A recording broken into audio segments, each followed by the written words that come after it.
Welcome back to another mystery. Today we unravel death on the Nile, so stay tuned until the end for a cozy, thrilling twist.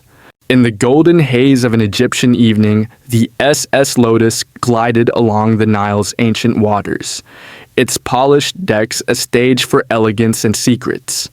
Hercule Poirot, his mustache as precise as his mind, stood at the rail, his green eyes scanning the passengers, each a player in a drama yet unwritten. Laughter masked unease, glances betrayed hidden debts, and whispers carried the weight of betrayal. The human heart, Poirot murmured, is a labyrinth, and here I sense a shadow waiting to strike. Little did they know, death was already aboard, its blade gleaming in the twilight, ready to shatter the illusion of the serene voyage. Chapter 1. The Lotus sets sail. The Nile, a ribbon of molten silver under the fierce Egyptian sun, stretched languorously before the SS Lotus, a riverboat of such opulence that it seemed a floating palace rather than a mere vessel. Its polished teak decks gleamed, its brass railings winked in the light, and the faint hum of its engines promised a journey of leisure from Aswan to Luxor. On this late afternoon in September 1925, the air was thick with heat and the scent of jasmine from the shore, mingling with the anticipation of the passengers who milled about, their voices a symphony of accents and intentions.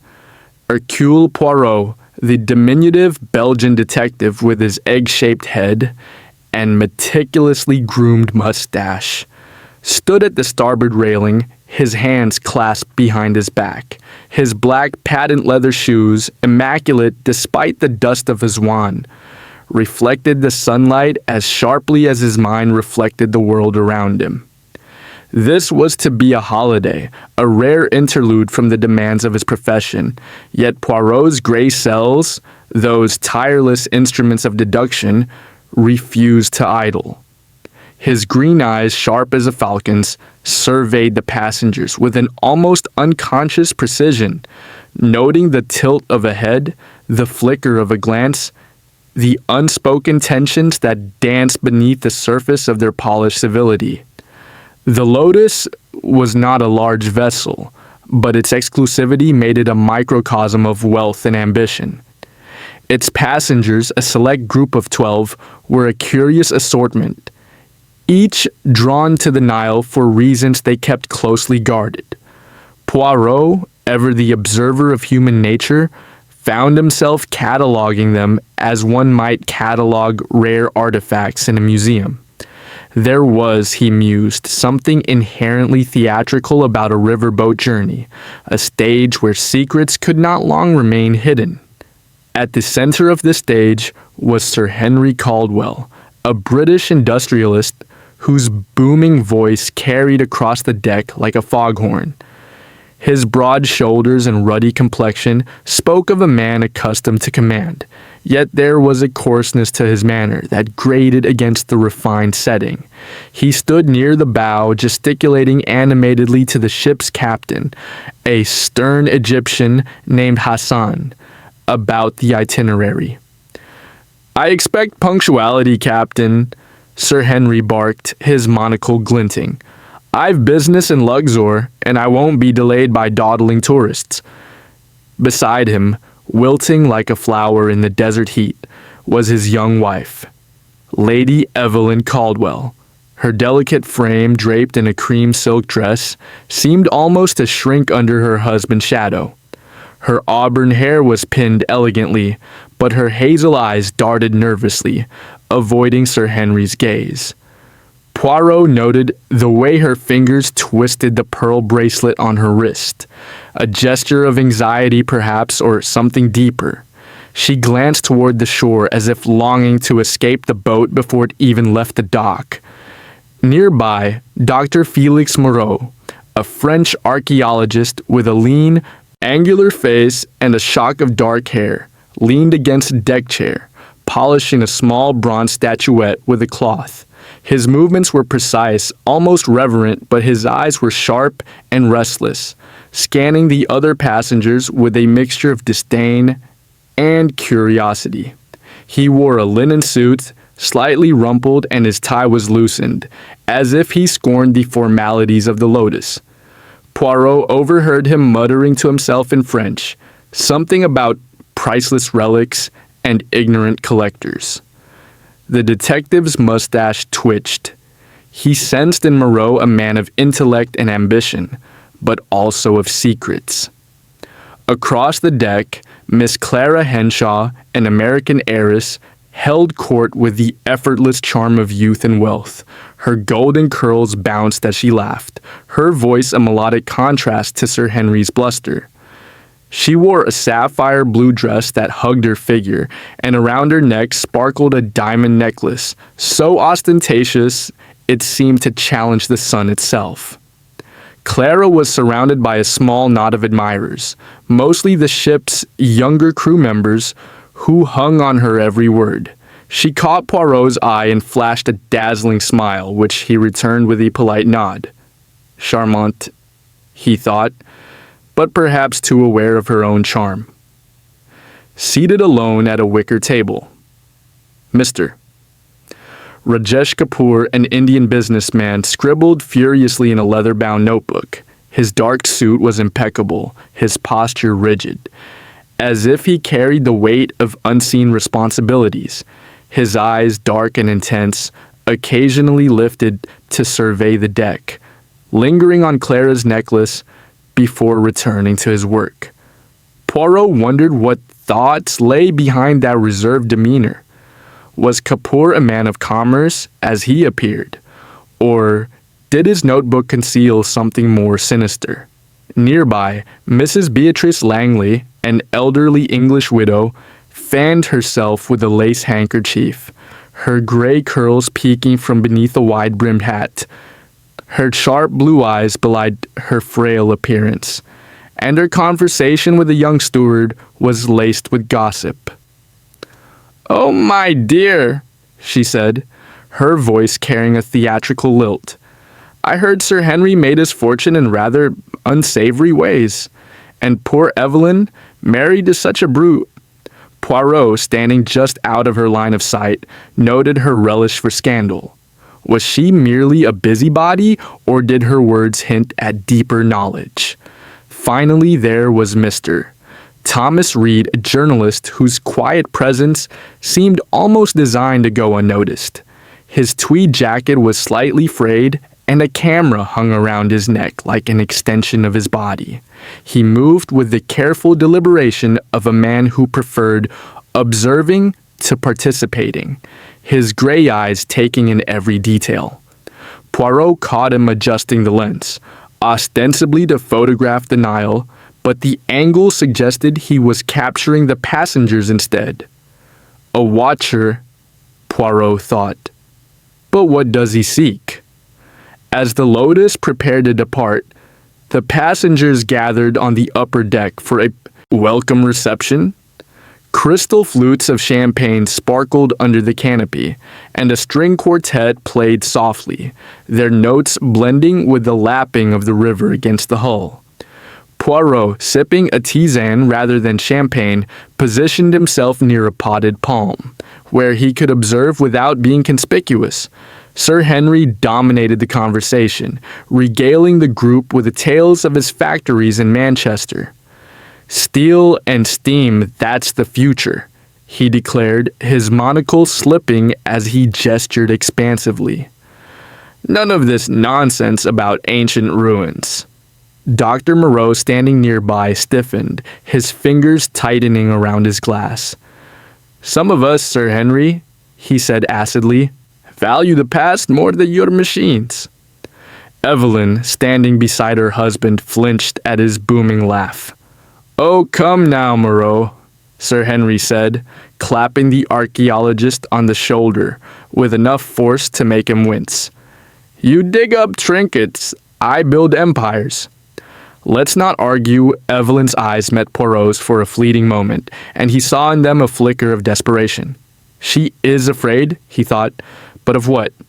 Or whom? Clara, meanwhile, had drawn Thomas into her orbit.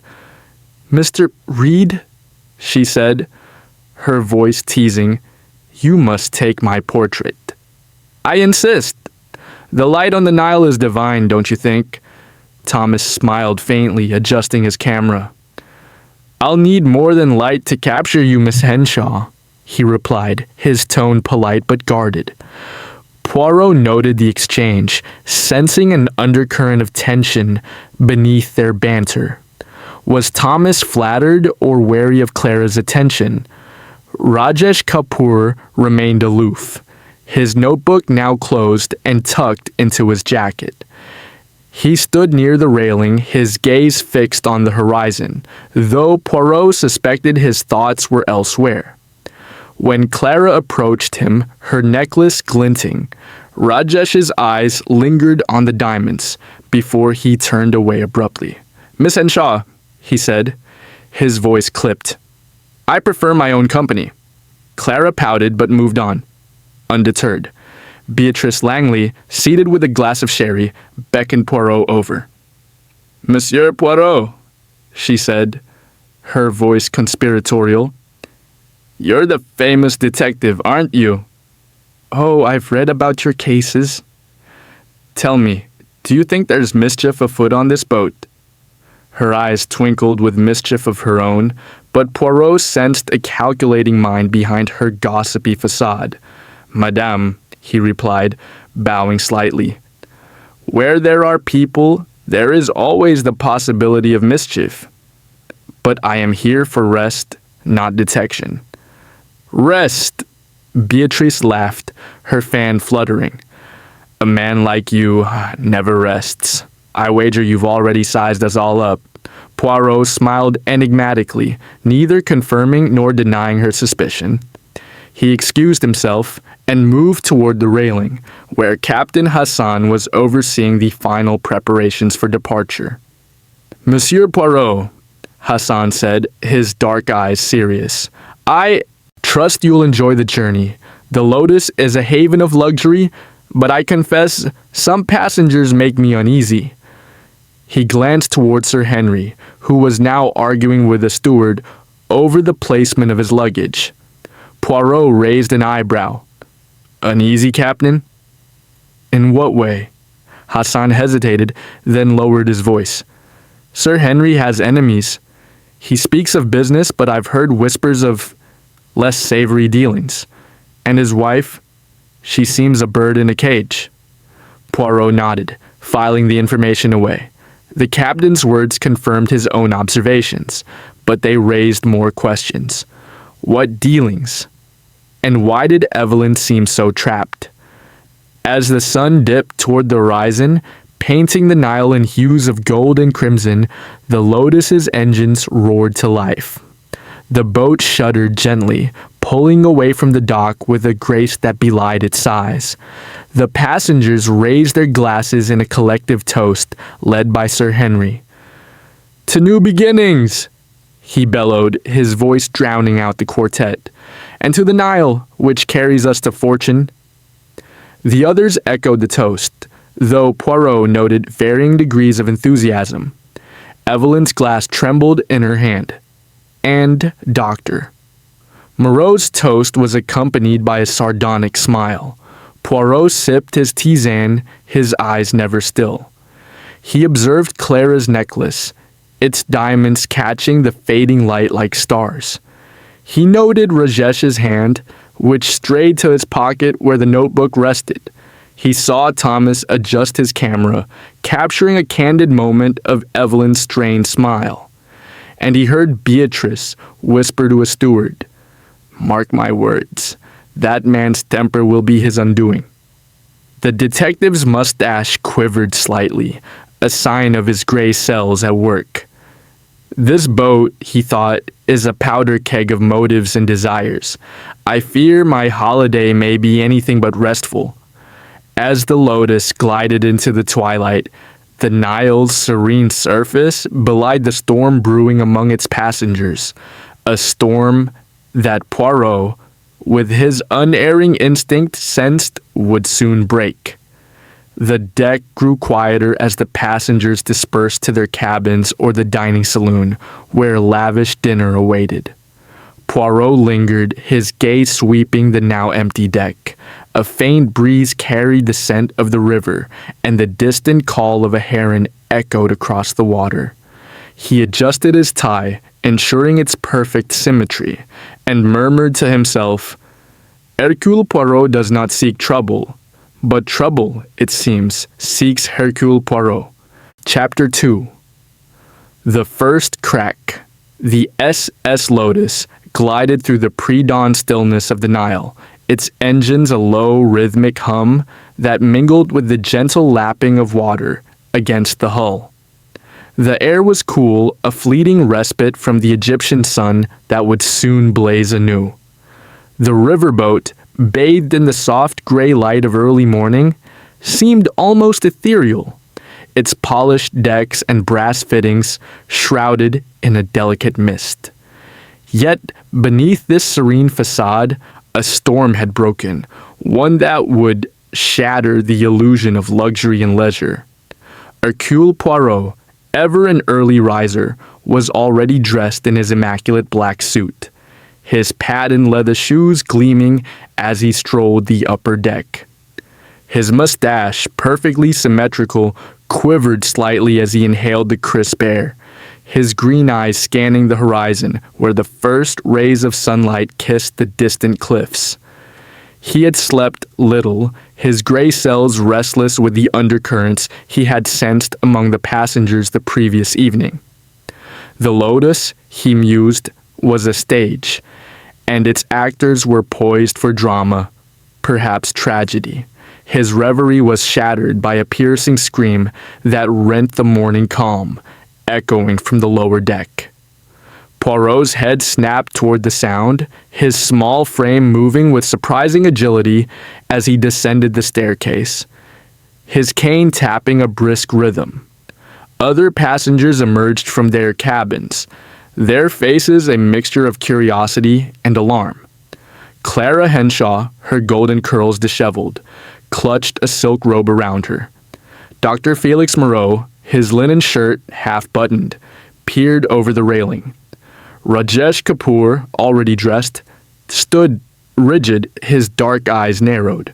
Mrs. Beatrice Langley, wrapped in a shawl, leaned heavily on a steward's arm, for her expression more intrigued than frightened. Thomas Reed, camera in hand, was already snapping photographs of the gathering crowd.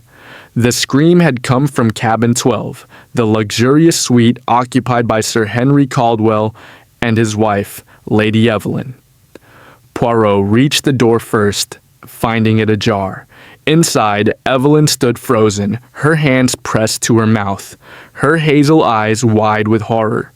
At her feet lay Sir Henry, sprawled across the silk carpet, his white dinner jacket stained crimson. A dagger, its hilt adorned with intricate hieroglyphs, protruded from his chest, the blade buried deep. A glass of brandy lay shattered beside him, its contents seeping into the carpet, mingling with the blood that pooled beneath his body. "Mon Dieu," Poirot murmured, his voice calm, but laced with urgency. He knelt beside the body, careful not to disturb the scene, his eyes darting over every detail. Sir Henry's monocle hung askew, his face frozen in a grimace of surprise. The cabin's window was open, the curtains fluttering in the morning breeze, suggesting a possible entry or exit. Yet the door's lock appeared intact, its key resting on a side table. Poirot's gray cells hummed, "A murder, and so soon." The stage is set and the curtain rises. Evelyn swayed, her face pale as alabaster. "He was alive last night," she whispered, her voice trembling. We argued, and I went to my own cabin. I came to check on him this morning, and oh, Hercule, who could have done this?"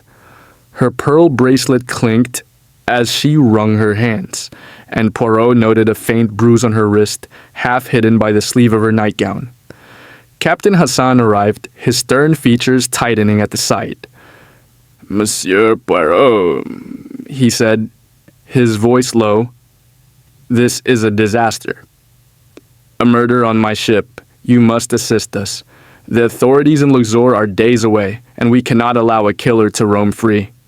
He gestured to a steward to guard the door, keeping the growing crowd of passengers at bay. Poirot nodded, his expression grave. "I will lend my little gray cells to the task, Captain. But first, we must preserve the scene. No one enters this cabin without my permission."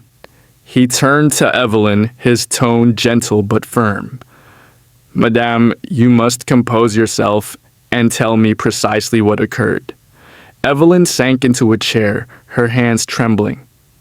"Last night, after dinner, Henry and we quarreled. He was angry about some business matter. I left him here around 10 o'clock and went to my cabin, number 14, down the corridor. I locked my door and went to bed. This morning I came to see if he was awake, and I found this." Her voice broke and she buried her face in her hands. Poirot's eyes narrowed. "And the door, madame? Was it locked when you arrived?" Evelyn hesitated, her fingers twisting the bracelet. I think so. I used my key to open it, but I didn't notice anything unusual until I saw him." Her gaze flickered to the open window, and Poirot followed it, noting the absence of any obvious signs of forced entry. He turned the dagger, its hieroglyphs glinting in the dim light. "This weapon," he said, addressing the captain, "it is not a common object. It appears to be an artifact, perhaps of ancient origin." He glanced at Dr. Moreau, who had edged closer, his sharp eyes fixed on the dagger. "Monsieur Moreau, you are an archaeologist, nah? Is this dagger familiar to you?" Moreau's face tightened, his fingers brushing the stubble on his jaw. "It resembles an item from my collection," he admitted, his French accent sharp. "A ceremonial dagger from a Theban tomb, 3rd century BC. I showed it to Miss Henshaw yesterday, but I returned it to my cabin before dinner. I swear it was locked away." His voice rose, a note of defensiveness creeping in. Clara, standing in the doorway, gasped. "You're not suggesting I had anything to do with this, are you?" Her blue eyes flashed, but Poirot noted a tremor in her voice, and her hand strayed to her throat, where her diamond necklace was conspicuously absent this morning. "Calm yourself, mademoiselle," Poirot said smoothly. "I suggest nothing. I merely observe." He turned back to the body, noting a scrap of paper protruding from Sir Henry's clenched fist. With a handkerchief, he gently extracted it, revealing a torn fragment with the word "debt" scrawled in black ink. He tucked it into his pocket, his expression unreadable. The passengers, now gathered in the corridor, whispered among themselves. Beatrice Langley, her shawl slipping from her shoulders, leaned forward. "Oh, my dear Monsieur Poirot," she said, her voice dripping with intrigue. "This is dreadful." But I'm not surprised. Sir Henry was a brute. I heard him shouting at poor Evelyn last night. Such a temper. Her eyes gleamed, and Poirot wondered if her gossip was genuine or calculated. Rajesh Kapoor, standing apart, clutched his leather notebook tightly. "This is a tragedy," he said, his voice low and measured. "But we must not jump to conclusions." Perhaps it was an intruder from the shore. His suggestion hung in the air, and Poirot noted the way his eyes avoided the dagger. Thomas Reed, still snapping photographs, spoke up quietly. "I was on deck until midnight, taking pictures of the stars. I didn't see anyone suspicious, but the riverbank was dark. Someone could have climbed aboard."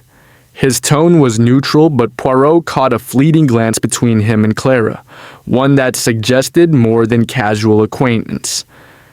Captain Hassan cleared his throat. Monsieur Poirot, I will lock this cabin and post a guard. We must question everyone thoroughly. Will you take charge of the investigation? Poirot inclined his head. Oui, Captain, I will begin at once, but first I require a list of all passengers and crew, their cabin numbers, and their movements last night. Every detail, however small, is of consequence. He turned to the passengers, his gaze piercing. Mes amis, a murder has been committed, and the killer is among us. I, Hercule Poirot, will uncover the truth. Return to your cabins, and I will summon you in turn. As the crowd dispersed, Poirot lingered in the cabin, his eyes sweeping the scene once more. The open window, the shattered brandy glass, the hieroglyphic dagger, the torn paper, all were pieces of a puzzle, but the picture remained elusive. He noted a faint smudge of red on the window frame, possibly lipstick or paint, and a single thread of blue silk caught on the door's hinge. Clues or distractions? The mind of the murderer, he thought, is a labyrinth, but Hercule Poirot is adept at navigating such mazes. He stepped into the corridor where Evelyn still sat, now surrounded by a concerned Clara and a hovering Beatrice. Madame Caldwell, Poirot said gently, you must rest, but I will need to speak with you soon. Every word you spoke to your husband last night may hold the key. Evelyn nodded, her eyes brimming with tears. I'll tell you everything, Monsieur Poirot. I swear, I couldn't. Her voice trailed off, and Clara squeezed her hand, though Poirot noted the heiress's expression was more guarded than sympathetic. As Poirot made his way to the lounge to begin his inquiries, he passed Dr. Moreau, who was whispering urgently to Rajesh. The dagger changes everything, Moreau hissed. We must be careful. Rajesh nodded curtly, his hand tightening on his notebook. Poirot pretended not to hear, but his gray cells catalogued the exchange. In the lounge, the string quartet from the previous evening had been replaced by an oppressive silence, broken only by the creak of the Lotus's timbers. Poirot sat at a wicker table, spreading a notebook before him, his fountain pen poised. The Nile flowed past, serene and unchanging, but aboard the Lotus, a crack had formed in the veneer of civility. Hercule Poirot, with his unerring instinct for truth, knew that this crack would widen, revealing the dark secrets hidden within the hearts of those aboard. Chapter 3. The Passengers' Tales. The lounge of the SS Lotus was a study in opulence. Its teak paneling polished to a mirror-like sheen, its wicker chairs cushioned with plush velvet, and its chandeliers casting a warm, golden glow despite the morning sun streaming through the wide windows. Yet, as Hercule Poirot stood at the head of the room, his small, immaculate figure commanding attention, the atmosphere was heavy with unease. The Nile flowed serenely beyond the glass, its calm a stark contrast to the storm of suspicion brewing among the passengers gathered before him. Sir Henry Caldwell's murder had shattered the illusion of a carefree voyage, and Poirot's gray cells were already at work, sifting through the fragments of truth and deception. The passengers sat in a semicircle, their faces a gallery of emotions. Lady Evelyn Caldwell, pale and trembling, clutched a handkerchief. Dr. Felix Moreau, his lean face taut, tapped a nervous rhythm on his knee. Clara Henshaw, her usual vivacity subdued, toyed with a loose curl. Rajesh Kapoor, rigid and composed, held his leather notebook like a shield. Mrs. Beatrice Langley, her eyes bright with curiosity, fanned herself slowly. And Thomas Reed, camera resting on the table, observed with the quiet intensity of a predator. Captain Hassan stood by the door, his stern gaze ensuring order. while a steward hovered with a tray of coffee, untouched by the tense assembly. Poirot adjusted his tie, ensuring its perfect symmetry, and began. His voice clear and precise. "Mes amis, a crime most heinous has been committed aboard this vessel. Sir Henry Caldwell lies dead, struck down by a dagger in his own cabin. The killer is among us. And I, Hercule Poirot, will uncover the truth. To do so, I must hear from each of you your movements last night, from the moment of the welcome reception until this morning's tragic discovery. Speak plainly, for the smallest detail may illuminate the shadows."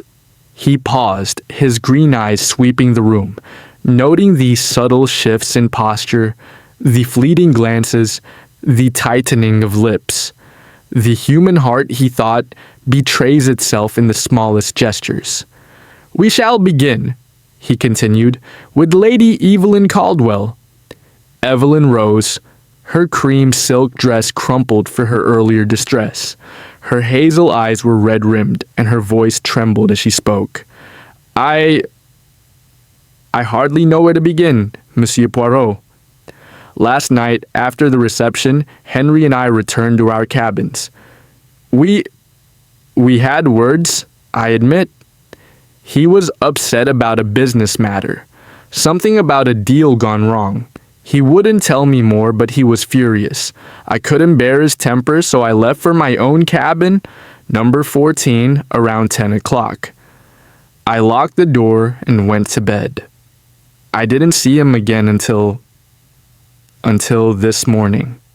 Her voice broke and she pressed the handkerchief to her lips. Poirot's mustache twitched. "This argument, madame, what was its nature? And did anyone see you leave Sir Henry's cabin?" Evelyn hesitated, her fingers twisting the handkerchief. "It was about money, as it often was. Henry said someone owed him a great deal, and he meant to collect no matter the cost. I don't know who. As for being seen, I passed the steward in the corridor, but I didn't speak to anyone. I was too upset." Her eyes darted to Beatrice, who nodded sympathetically, though Poirot noted the widow's keen interest. "Merci, madame," Poirot said gently. "You may sit. Now, doctor." "Moreau, if you please." The archaeologist stood, his angular frame taut with nervous energy. His dark eyes met Poirot's, but there was a flicker of defiance in them. "I dined with the others, then spent some time in the lounge, showing Miss Henshaw a few artifacts, including the dagger you found. It was a ceremonial piece, quite valuable, but I returned it to my cabin, number 10, before dinner ended, around 9:30. I locked it in my case, and I swear it was there when I went to bed at 11. After that, I stayed in my cabin, reading. I heard nothing unusual." His voice was steady, but his fingers betrayed him, fidgeting with a cufflink. Poirot's gaze was piercing. "This dagger, monsieur. It is curious that it found its way to Sir Henry's cabin. Who else had access to your collection?" Moreau's jaw tightened. "No one. My cabin was locked and I keep the key with me. If someone took it, they must have picked the lock or stolen the key briefly. But I assure you, I had no reason to harm Caldwell." His tone was sharp, almost indignant, and Poirot noted a glance he cast toward Rajesh, who remained impassive. "Very well," Poirot said. "Mademoiselle Henshaw, your account, s'il vous plaît." Clara stood, smoothing her blue dress, her usual confidence tempered by unease.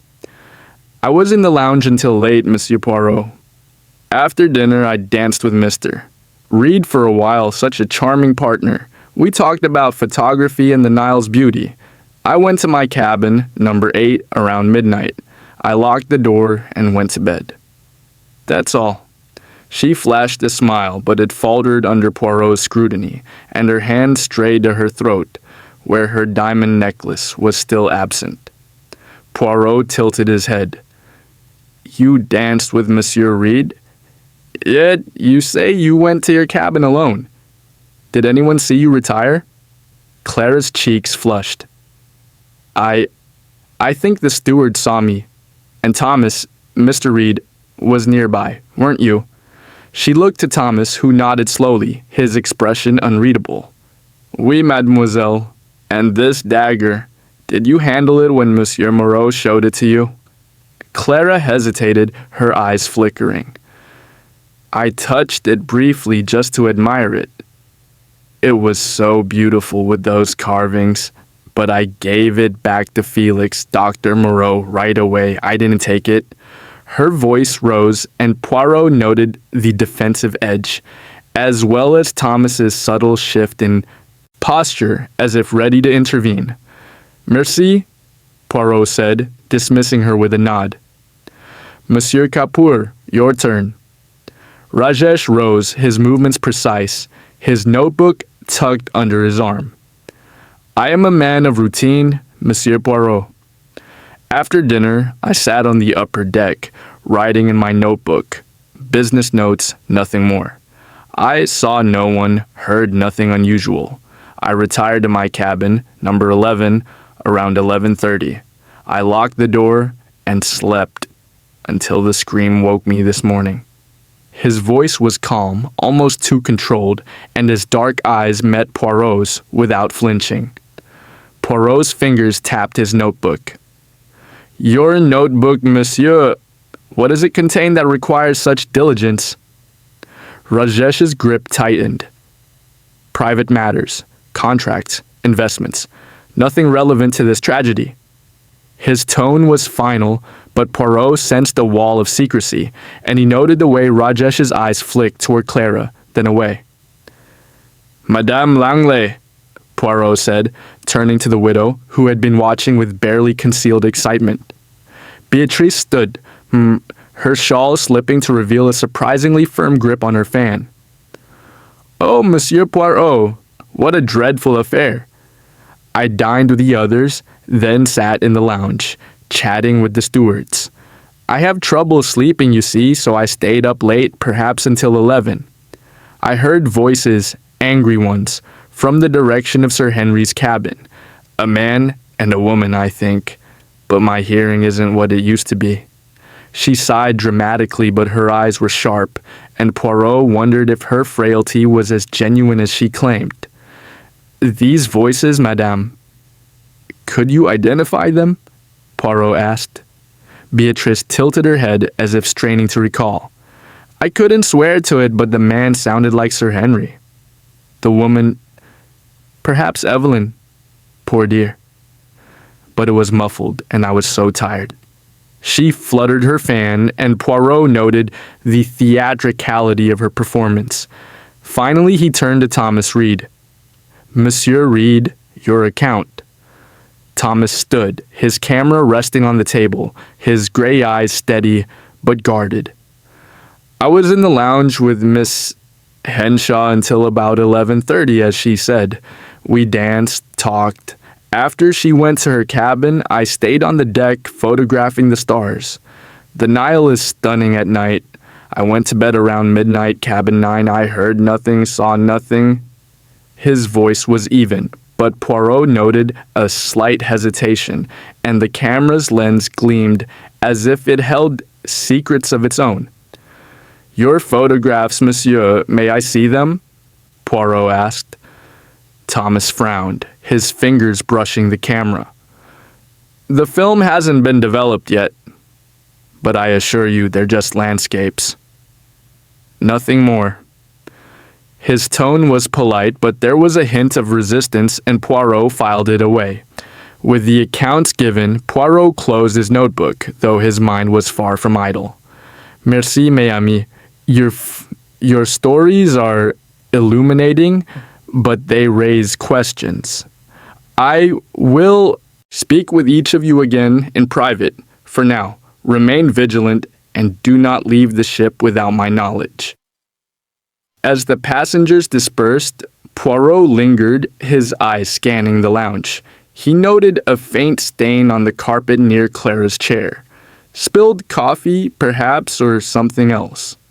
He saw Beatrice whisper to a steward, her expression sly.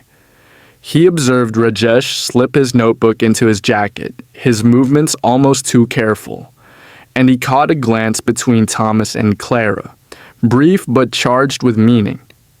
Poirot approached Captain Hassan, who was conferring with a steward. "Captain, I require a thorough search of Sir Henry's cabin, but I will conduct it myself.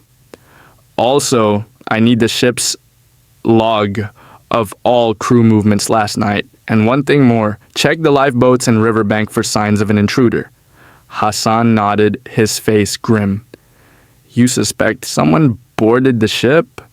Poirot's mustache quivered. "I suspect everything, Captain, until the truth reveals itself." As he made his way to Sir Henry's cabin, Poirot's mind churned. Evelyn's argument suggested motive, but her tears seemed genuine. Moreau's dagger was too convenient, his defensiveness too pronounced. Clara's missing necklace and flustered demeanor hinted at secrets. Rajesh's notebook and reserved manner suggested hidden depths. Beatrice's gossip was too pointed, her frailty too convenient. And Thomas's camera, did it capture more than stars? In the cabin, Poirot examined the scene anew. The dagger's hieroglyphs were indeed ancient, but the blade was sharp, not ceremonial. The brandy glass, shattered, bore traces of a powdery residue. Sedative, perhaps? The torn paper with debt scrawled on it lay in his pocket, its jagged edge suggesting a missing half.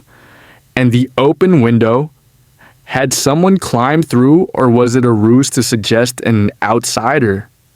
Poirot's fingers brushed the red smudge on the window frame, now dry. Lipstick? Paint? He collected a sample with his handkerchief, his gray cells humming.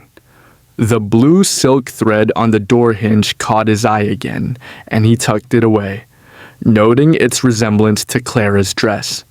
A clue or another distraction. As he left the cabin, locking it behind him, Poirot overheard a heated whisper from the corridor. Clara and Thomas stood close, their voices low. "You shouldn't have kept it," Clara said, her tone sharp. "If they find it, we're done for." Thomas replied, "It's safe for now. Just keep your mouth shut." They fell silent as Poirot approached, their faces a mask of innocence. "Mademoiselle, monsieur," Poirot said, his tone polite but probing, "is there something you wish to share with Hercule Poirot?" Clara laughed, a brittle sound. "Just talking about the shock of it all, monsieur." Poor Sir Henry Thomas nodded, his hand resting on his camera. Poirot smiled enigmatically. "Of course. But be assured, the truth will not remain hidden." As he walked away, his mind was a whirl of possibilities. The Lotus was a floating web of lies, and Hercule Poirot was determined to untangle it, thread by deceptive thread. Chapter 4. Shadows on the Nile. The SS Lotus glided through the twilight, its silhouette a dark jewel against the Nile's shimmering expanse. The river, now cloaked in hues of indigo and gold, reflected the fading sun, its surface unbroken save for the occasional ripple of a fish or the distant splash of an oar from a passing felucca. Aboard the riverboat, the air was thick with unease. The opulent surroundings of teak and crystal, a fragile veneer over the raw wound of Sir Henry Caldwell's murder. The passengers, once carefree in their luxury, now moved with the wariness of prey, their glances darting, their voices hushed. Hercule Poirot, his small frame erect, and his mustache impeccably groomed, stood on the upper deck, his green eyes piercing the gathering dusk. The murder had cast a shadow, and his gray cells were alight, seeking the truth hidden within it. The day had been one of restless activity. Poirot had spent the morning re-examining Sir Henry's cabin, cataloging every detail. The hieroglyphic dagger, its blade still stained with blood. The shattered brandy glass, its residue sent to the ship's doctor for analysis. The torn paper with debt scrawled in ink. The red smudge on the window frame, and the blue silk thread on the door hinge. Each was a piece of the puzzle, but the picture remained elusive. Captain Hassan had provided the ship's log, revealing no unauthorized boardings, and the lifeboats showed no signs of use. The killer, Poirot concluded, was indeed among them, and the Lotus was a gilded cage. As evening descended, Poirot resolved to observe the passengers closely, for he knew that in moments of unguarded interaction, the truth often slipped through the cracks of composure. He descended to the dining saloon, where dinner was to be served, though the mood was far from festive. The chandeliers cast a soft glow over the white linen tablecloths, but the clink of silverware was subdued, the string quartet replaced by silence. The passengers sat in their assigned places, their faces a gallery of strain and suspicion. Lady Evelyn Caldwell, seated at the head table, wore a black dress that accentuated her pallor. Her hazel eyes were shadowed, and her hands trembled as she lifted a glass of water. Beside her, an empty chair, Sir Henry's, served as a grim reminder of the crime. Dr. Felix Moreau, his linen suit crisp despite the day's heat, picked at his food, his sharp eyes darting to Evelyn, then away. Clara Henshaw, in an emerald green gown, had regained some of her vivacity, though her diamond necklace remained absent, replaced by a simple pearl choker. Rajesh Kapoor, his dark suit immaculate, ate methodically, his leather notebook tucked beside his plate. Mrs. Beatrice Langley, her gray curls adorned with a jet brooch, chatted animatedly with the steward, her voice carrying a forced cheer. Thomas Reed, his camera resting on the table, ate sparingly, his gray eyes scanning the room like a lens. Poirot, seated at a small table near the window, sipped a tisane, his gaze never still. He noted the way Evelyn avoided looking at the empty chair, her fingers twisting her pearl bracelet, a habit, he thought, born of more than grief. He observed Moreau's restless energy, his fork tapping against his plate as if keeping time with his thoughts. Clara's laughter directed at a young steward was too bright, too brittle, and Poirot wondered what it concealed. Rajesh's silence was a fortress, his notebook a guarded treasure. Beatrice's gossip, though lively, seemed calculated, her eyes too sharp for mere idle chatter. And Thomas, Pécrum, his camera was ever present, but Poirot suspected it captured more than scenic views. As the meal progressed, Poirot overheard fragments of conversation. Beatrice, leaning toward Clara, said, "My dear, you must be careful without that necklace. Such a treasure attracts envy." Clara's smile faltered, and she replied, "It's safe, Mrs. Langley. I don't flaunt it anymore."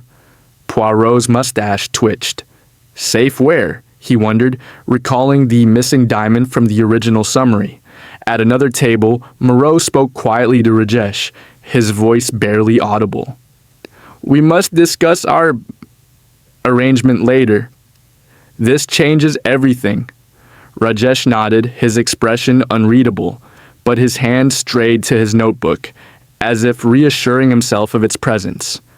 Poirot, feigning interest in his tisane, made a mental note. An arrangement. Business or something darker?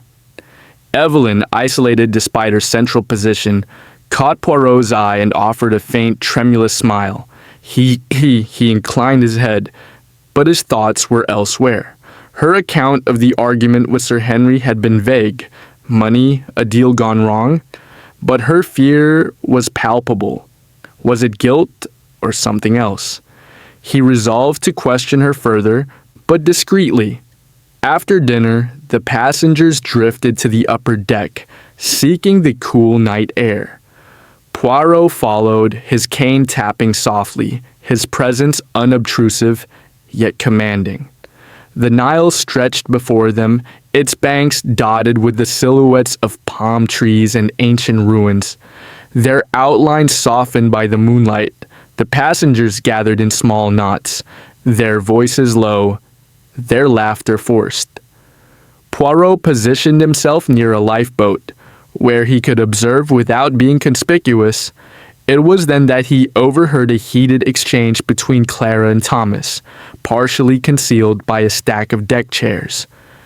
"You shouldn't have done it," Clara whispered, her voice sharp with urgency.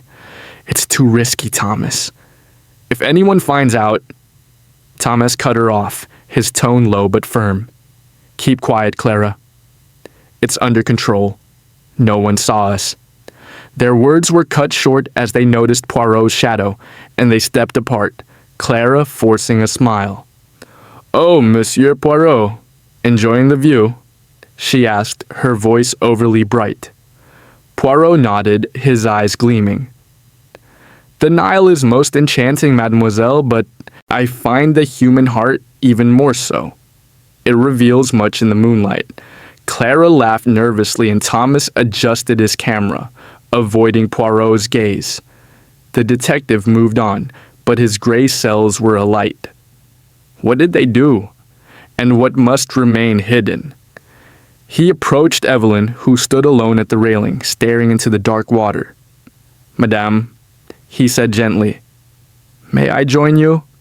The night is peaceful, but I sense your thoughts are not."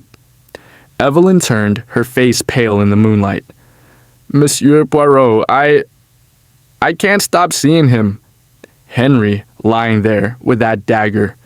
She shuddered, her bracelet clinking. "I know you must suspect me. We argued, and I was so angry, but I swear I didn't." Poirot raised a hand. "Calm yourself, madame. I suspect everyone and no one. Tell me, this argument, what was its precise nature? You mentioned a business deal. Did Sir Henry name anyone?" Evelyn hesitated, her eyes flickering to the deck, where Moreau and Rajesh stood in quiet conversation. He said someone on the ship owed him a great deal. He called them a thief and said he'd ruin them if they didn't pay. I begged him to let it go, but he was relentless. That's when I left. Her voice was barely a whisper, and Poirot noted the fear in her eyes, not just of her husband's death, but of something or someone still living. "Merci, madame," he said. "Your candor is most helpful. Rest now, but we will speak again." As Evelyn retreated to her cabin, Poirot's gaze followed her, then shifted to Moreau and Rajesh, whose conversation had grown more animated. He moved closer, catching only fragments. The shipment. Too dangerous now. From Moreau, and keep it quiet or we're finished. From Rajesh. They fell silent as a steward passed, and Poirot withdrew, his mind racing. Returning to Sir Henry's cabin, Poirot conducted a meticulous search, his gloved hands probing every corner. The dagger, now removed by the ship's doctor for safekeeping, had left a faint outline of blood on the carpet. The brandy glass's residue had been confirmed as a sedative, though not a lethal dose. The torn paper with debt was still in Poirot's pocket, its jagged edge a silent challenge. He opened the cabin's safe, using a combination provided by Captain Hassan, and found it empty save for a single ruby earring, its mate missing. The earring was ornate with a distinctive teardrop shape, and Poirot recognized it as Clara's, worn at the welcome reception. Lost or planted, he wondered, tucking it into his pocket. He examined the window frame again, the red smudge now identified by the ship's doctor as lipstick, though no passenger admitted to wearing that shade. The blue silk thread, still in his possession, matched Clara's dress. but also Evelyn's shawl from the previous evening. Another red herring or a vital link. The cabin's door lock showed no signs of tampering, suggesting the killer had a key or was admitted by Sir Henry himself. A trusted acquaintance or a clever thief. As Poirot locked the cabin, he heard a soft footfall behind him. Turning, he saw Beatrice Langley, her shawl draped loosely, her eyes bright with curiosity. "Monsieur Poirot," she said, her voice conspiratorial. "You're hard at work, aren't you? I saw you watching Clara and Thomas. Such a pair, those two. I'd wager they're hiding something. And poor Evelyn, she's not telling all, is she?" Poirot smiled enigmatically. "Madame, you have the eyes of a hawk, but perhaps you see too much. Tell me, what did you observe last night beyond the voices you mentioned?" Beatrice's fan fluttered. "Oh, little things." Clara was awfully cozy with Thomas, though she flirted with every man on board, and Rajesh. He was scribbling in that notebook of his, even in the lounge. I saw him slip out to the deck just before 11, looking ever so furtive. As for Evelyn, I heard her door slam after her argument with Henry. Such a row. Her tone was gleeful, but Poirot sensed calculation beneath her gossip. "Merci, madame," he said. "Your observations are most illuminating." As Beatrice retreated, Poirot's mind churned. Her eagerness to point fingers was suspicious, yet her details were too specific to dismiss. Was she a witness or a weaver of distractions? The night deepened and the Lotus continued its journey, the Nile's banks now shrouded in darkness. Poirot returned to the deck, where few passengers lingered. He saw Thomas adjust his camera, ostensibly photographing the moon, but the lens was angled toward the cabins. Clara nearby laughed with the steward, but her eyes followed Thomas. Rajesh stood alone, his notebook open, his pen moving swiftly. Moreau, smoking a cigarette, watched the river with a brooding intensity. Poirot approached Captain Hassan, who was overseeing the night watch. "Captain, have you checked the crew's alibis? And the riverbank? Any signs of disturbance?" Hassan shook his head. "The crew were all accounted for either on duty or in their quarters. The riverbank is untouched. No footprints, no boat marks. Whoever did this was already aboard." Poirot nodded, his mustache quivering. "As I suspected. The killer walks among us, hiding in plain sight." He glanced at the passengers, their shadows long and distorted in the moonlight. "The Nile conceals its depths," he thought, "and so do these souls."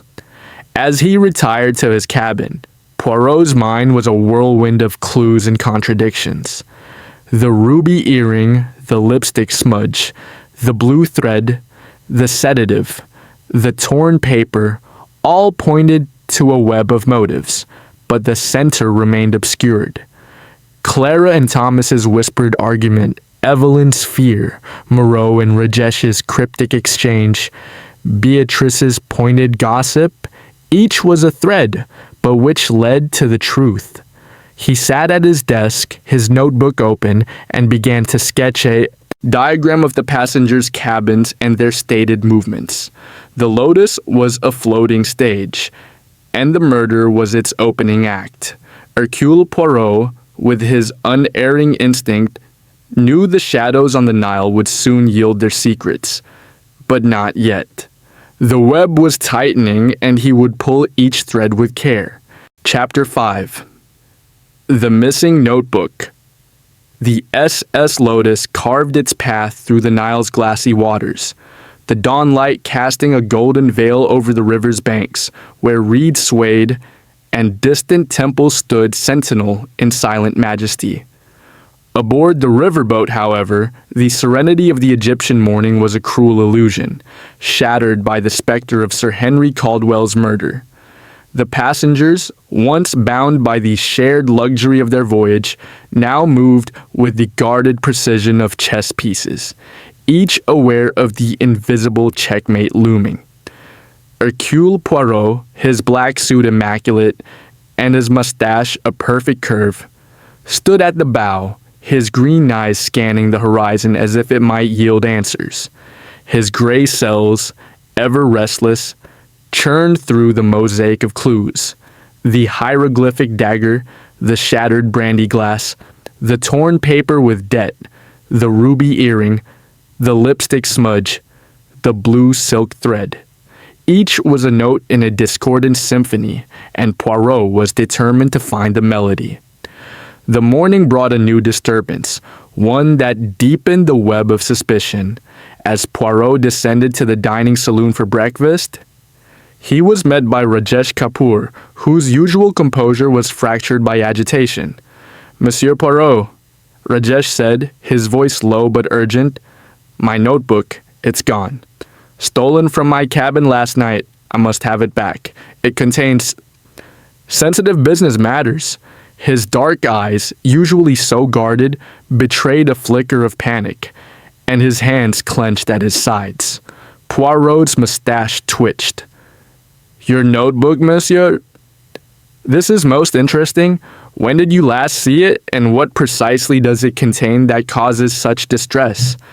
Rajesh hesitated, his gaze flickering to the other passengers entering the saloon. "I had it with me at dinner last night, on the table. I returned to my cabin, number 11, around 10:30, and placed it on my desk. This morning it was gone. The door was locked when I left, and I found no signs of forced entry. As for its contents, contracts, investments, private notes, nothing to do with this tragedy." His tone was firm, but Poirot noted the slight tremor in his voice, the way his eyes avoided direct contact. "Very well, monsieur," Poirot said, his tone calm but probing. "I will investigate this theft, for it may be linked to the greater crime. Permit me to search your cabin and inform me if you recall any detail, however small." Rajesh nodded curtly, his expression a mask, but Poirot sensed a deeper fear. A notebook, he thought, is a repository of secrets. Whose secrets does it hold, and why was it taken? The dining saloon was a subdued affair, the clink of porcelain and silver muffled by the weight of suspicion. Lady Evelyn Caldwell, still in black, sat alone, her breakfast untouched, her hazel eyes fixed on a distant point. Dr. Felix Moreau, his angular face drawn, sipped coffee, his fingers drumming a restless rhythm. Clara Henshaw, in a lavender dress, forced a smile as she chatted with the steward, but her eyes darted to Thomas Reed, who sat across the room, his camera beside his plate. Mrs. Beatrice Langley, her gray curls adorned with a mourning ribbon, held court with another passenger, her voice carrying tales of poor Sir Henry's enemies. Thomas, as usual, was quiet, his gray eyes observing more than his words revealed. Poirot, seated at his customary table by the window, sipped his tisane, his gaze sweeping the room. He noted Evelyn's isolation, her fingers twisting her pearl bracelet with a nervous intensity. Moreau's agitation was palpable, his eyes flickering to Rajesh, then away. Clara's forced cheer was a thin veneer, and Poirot wondered again about her missing diamond necklace. Beatrice's gossip, though delivered with a widow's decorum, seemed too pointed, as if she were casting bait. And Thomas, his camera was ever present, but Poirot suspected its lens had captured more than the Nile's beauty. As breakfast ended, Poirot approached Captain Hassan, who stood by the door, his stern features etched with worry. "Captain," Poirot said, "Monsieur Kapoor reports a theft, his notebook, taken from his locked cabin. I will search the cabin myself, but I require your assistance. Check the crew's quarters for any sign of this notebook and ensure no one leaves the ship. The thief may be our killer or their accomplice." Hassan nodded, his voice low. I'll see to it, Monsieur Poirot. But the crew, they're loyal, most of them. I can't imagine. He trailed off, his eyes darkening. This ship is cursed now. First a murder, now a theft. Poirot inclined his head. Not cursed, Captain, but entangled. We shall untangle it, you and I. He made his way to Rajesh's cabin, his cane tapping a steady rhythm. The cabin, number 11, was compact but luxurious, its teak furniture polished to a gleam. Poirot's gloved hands moved with precision, probing drawers, shelves, and the small desk where Rajesh claimed to have left the notebook. The lock on the door was intact, its key in Rajesh's possession, suggesting a skilled thief or someone with access. Under the mattress, Poirot found a small glass vial, half filled with a clear liquid. He held it to the light, noting its lack of label, and sniffed cautiously. No odor. A sedative, perhaps? He thought, recalling the powdery residue in Sir Henry's brandy glass. He pocketed the vial, his gray cells humming. The cabin yielded no other clues, no notebook, no signs of struggle, but Poirot noted a faint scratch on the desk, as if something had been dragged across it. The notebook or something else. Returning to the lounge, Poirot summoned Rajesh for a private interview. Monsieur Kapoor, he began, his voice smooth but firm. This vial found in your cabin. Explain. Its purpose. Rajesh's composure faltered, his eyes widening. That it's for insomnia? A doctor in Cairo prescribed it. I've had trouble sleeping since a difficult business deal. His voice was steady, but Poirot noted the sweat beading on his brow, the way his hands clenched. And this deal, Poirot pressed, was it with Sir Henry? The torn paper in his hand bore the word debt. Did you owe him? Rajesh's jaw tightened. No, monsieur. My dealings with Sir Henry were minimal. He was not my kind of partner. The vial is personal, nothing more. His tone was final, but Poirot sensed evasion, and he resolved to probe further later. Next, Poirot sought out Beatrice Langley, who was seated on the deck, her fan fluttering as she watched the river. Madame, he said, bowing slightly, you mentioned seeing Monsieur Kapoor near Sir Henry's cabin last night. Describe this precisely, s'il vous plaît. Beatrice's eyes gleamed with delight, as if relishing the role of witness. Oh, Monsieur Poirot, it was just before 11. I was in the corridor, returning to my cabin number 7. I saw Rajesh coming from the direction of Sir Henry's cabin. He looked furtive, clutching that notebook of his. He didn't see me, but I thought it odd, him being there so late. Her voice was laced with intrigue, and Poirot wondered if her tale was truth or embellishment. You are most observant, madame, he said, his tone neutral. Did you see anyone else near the cabin? Beatrice tilted her head, as if sifting through memories. Well, now that you ask, I did see Evelyn earlier, around 10, just after her argument with Henry. She was carrying a glass, brandy, I think. She looked so distressed, poor dear. Her tone was sympathetic, but her eyes were sharp, and Poirot sensed a mind calculating every word. He thanked her and moved on, his thoughts churning. Beatrice's observations were too convenient, her eagerness to implicate others too pronounced. Was she a witness or a puppeteer pulling strings? The vial in Rajesh's cabin suggested a link to the sedative in Sir Henry's glass, but was it proof of guilt or a planted distraction? Poirot's next stop was Clara Henshaw, whom he found in the lounge, flipping through a magazine with forced nonchalance. Mademoiselle, he said, seating himself opposite her, your necklace, where is it today? And this earring, found in Sir Henry's safe. He produced the ruby earring, its teardrop shape glinting in the light. Clara's face paled, her fingers straying to her ear. I lost that earring days ago. In a swan, I think. I don't know how it got into Henry's safe. As for my necklace, it's in my cabin, locked away. It's too valuable to wear now, with everything. Her voice trembled, but her eyes held a spark of defiance. Poirot's gaze was piercing. And your conversation with Monsieur Reed last night on the deck, what was its nature? Clara flushed, her hands twisting the magazine. Just silly talk. We were upset about the murder. That's all. Thomas is a friend. Nothing more. Her words were rushed, and Poirot noted the lie in her eyes, the way her glance darted to the door as if expecting Thomas to appear.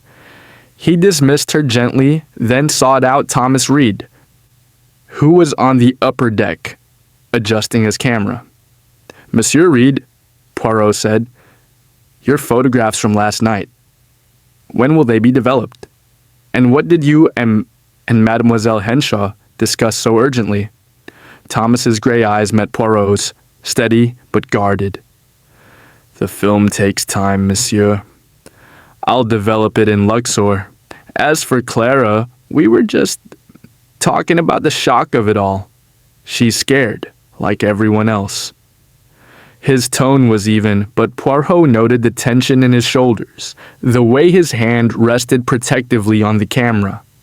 Very well, Poirot said, but be warned, monsieur, secrets do not remain hidden from Hercule Poirot. As he walked away, he heard Thomas mutter under his breath, let's hope not. The day wore on, the Lotus passing ancient ruins and verdant oases, but the beauty was lost on its passengers. Poirot interviewed Evelyn again, finding her in her cabin, number 14. Madame, he said, this glass of brandy Madame Langley saw you carrying. Did you give it to Sir Henry? Evelyn's eyes widened, her hands trembling. No, I took a glass from the lounge, yes, to calm my nerves after our argument, but I drank it myself, in my cabin. I swear, Monsieur Poirot, I didn't drug him. Her voice was desperate, and Poirot noted a faint stain on her shawl, blue silk like the thread from the crime scene. He thanked her and returned to the deck, where he found Doctor Moreau smoking a cigarette, his eyes fixed on the river. Monsieur Moreau, Poirot said, you and Monsieur Capour spoke of an arrangement last night. What is its nature? Moreau's face tightened, his cigarette dropping ash. Business, monsieur. Nothing to do with Caldwell. We were planning an expedition, that's all.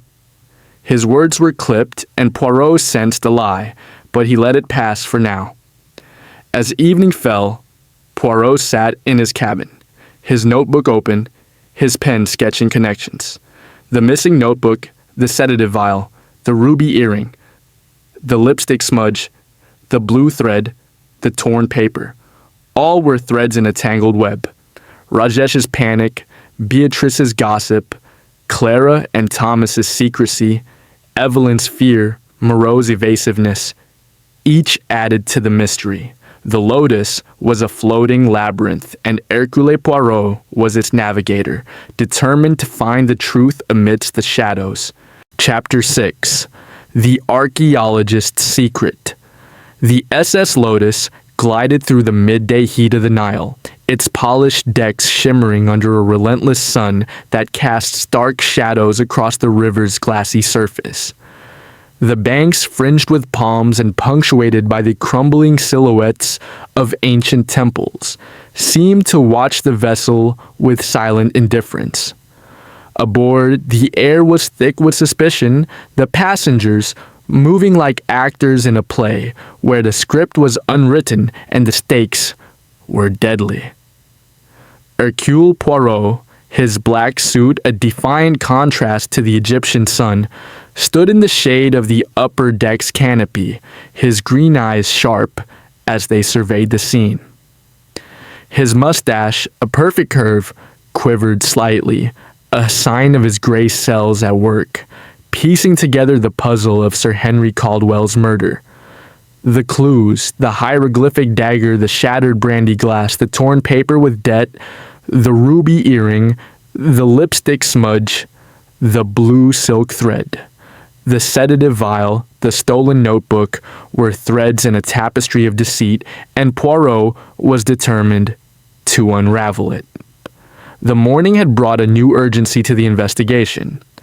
Rajesh Kapoor's missing notebook had heightened the tension, its absence a silent accusation among the passengers. Poirot, ever methodical, had spent the early hours reviewing his notes, sketching connections between the passengers' alibis and the physical evidence. The sedative in Rajesh's cabin suggested a link to the residue in Sir Henry's glass, but was it proof of guilt or a clever misdirection? The ruby earring in the safe pointed to Clara Henshaw, yet her claim of loss rang true. Beatrice Langley's gossip, Evelyn Caldwell's fear, Thomas Reed's guarded demeanor, and Dr. Felix Moreau's evasiveness each added layers to the mystery. Poirot knew the truth lay in the shadows of their secrets, and he resolved to shine a light on one passenger in particular, Dr. Moreau Poirot found the archaeologist in the lounge, seated at a wicker table, examining a small bronze statuette with a magnifying glass. His lean face was drawn, his dark hair disheveled, and his fingers moved with a nervous precision that betrayed his unease. The lounge was quiet, the other passengers scattered across the ship, avoiding each other's gaze. Poirot approached, his cane tapping softly, his expression one of polite inquiry. "Monsieur Moreau," he said, his voice smooth but firm. "A word, if you please. The dagger that killed Sir Henry? It is from your collection now? I must know more of its history and your connection to the victim." Moreau's hand froze, the magnifying glass hovering over the statuette. His dark eyes met Poirot's, a flicker of defiance in their depths. "I've told you, Monsieur Poirot. The dagger was in my cabin, locked away.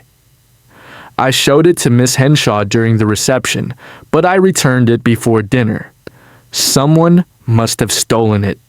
His French accent was sharp, his tone edged with irritation. Poirot seated himself, his gaze unwavering. "Stolen, you say? Yet your cabin showed no signs of forced entry, and you claim to keep the key with you. Tell me, monsieur, what was your relationship with Sir Henry? I have heard whispers of business dealings." Moreau's jaw tightened, his fingers closing around the statuette as if to anchor himself. "Sir Henry was a financier, nothing more. He invested in one of my expeditions, a dig near Thebes, 2 years ago. It failed to yield the artifacts we hoped for, and he lost money. He was displeased, but that was the extent of it.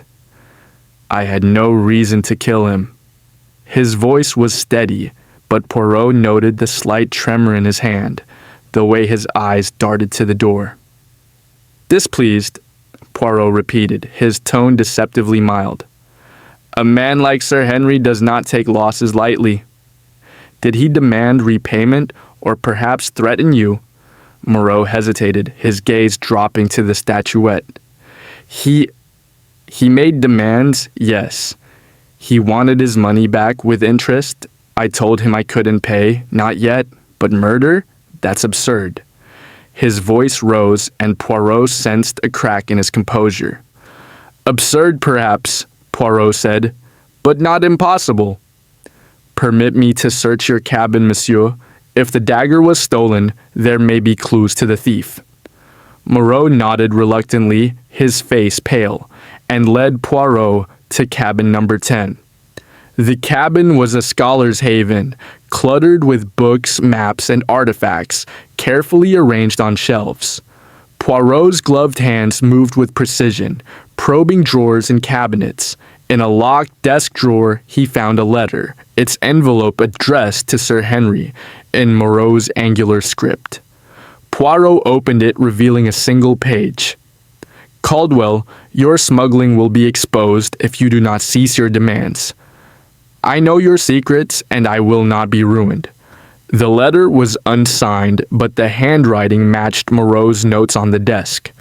Poirot held up the letter, his eyes gleaming. This, monsieur, suggests more than a failed expedition. Smuggling? What do you know of Sir Henry's activities?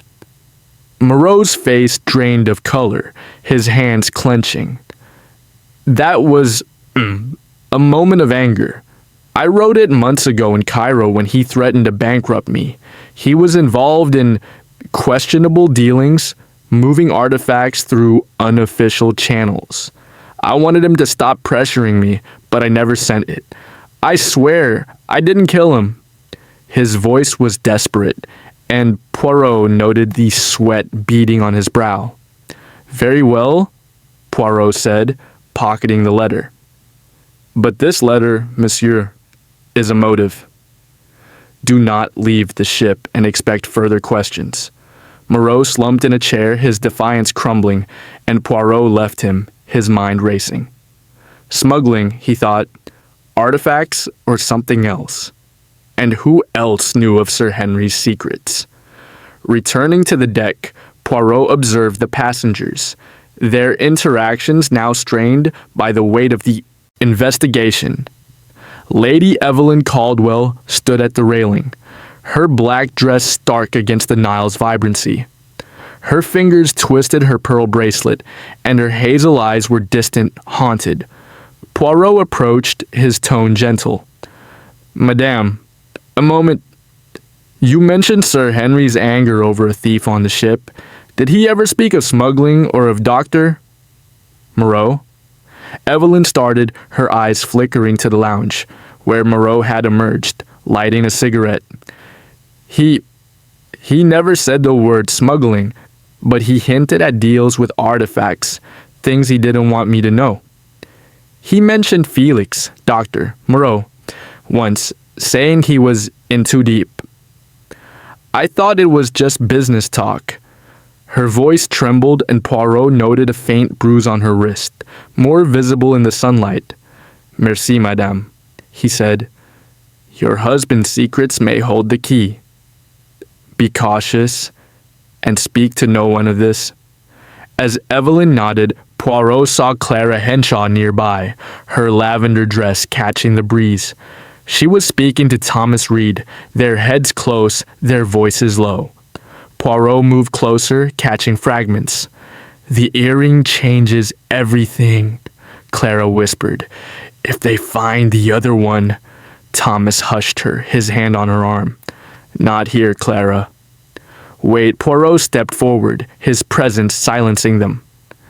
Mademoiselle, monsieur, he said, his tone polite but probing. You seem most concerned about this earring. Care to enlighten Hercule Poirot? Clara flushed, her hand straying to her ear. It's nothing, monsieur. Just, I'm upset about losing it. It was a gift, Thomas nodded, his gray eyes guarded. She's just worried, that's all. It's valuable.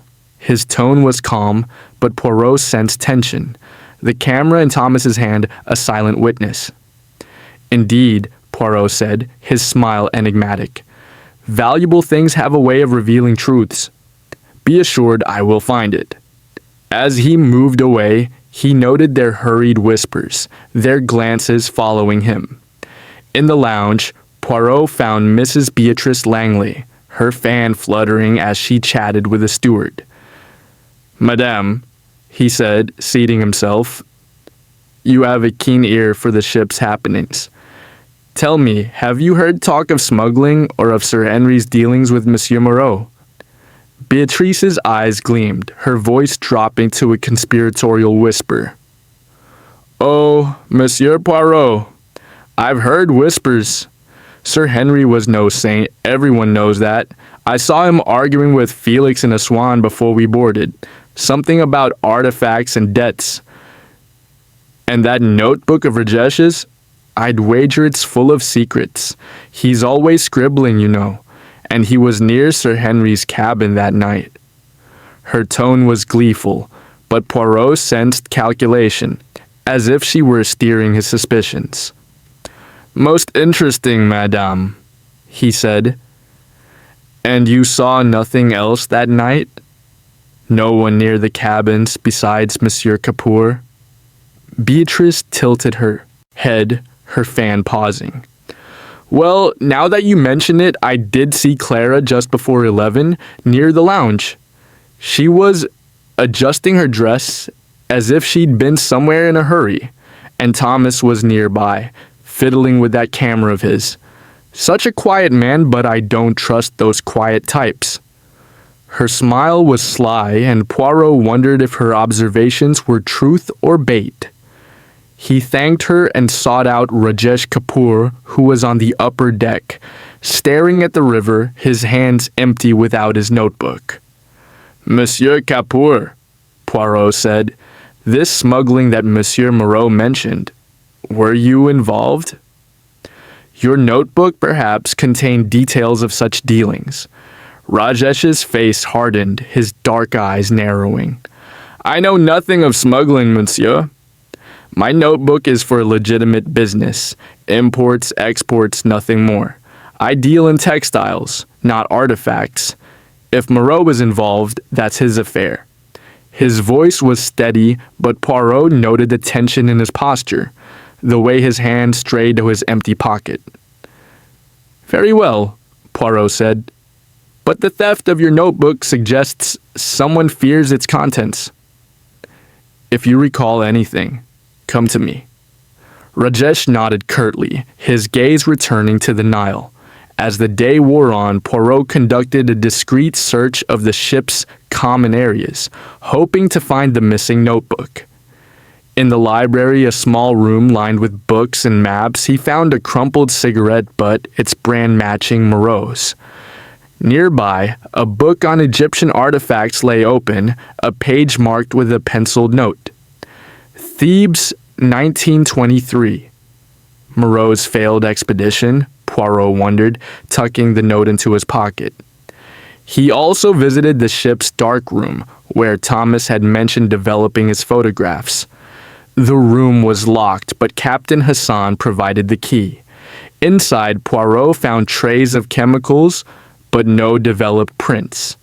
A small drawer held a single negative, showing a blurry figure near the ship's railing at night. Thomas's stars or something else. Poirot pocketed the negative, his gray cells humming. The afternoon brought a new discovery. Captain Hassan approached Poirot, his face grim. "Monsieur, we found something in the crew's quarters, a piece of blue silk caught in a storage locker. It matches the thread from Sir Henry's cabin." He handed Poirot the fabric, its texture identical to the earlier clue. Poirot examined it, his mind racing.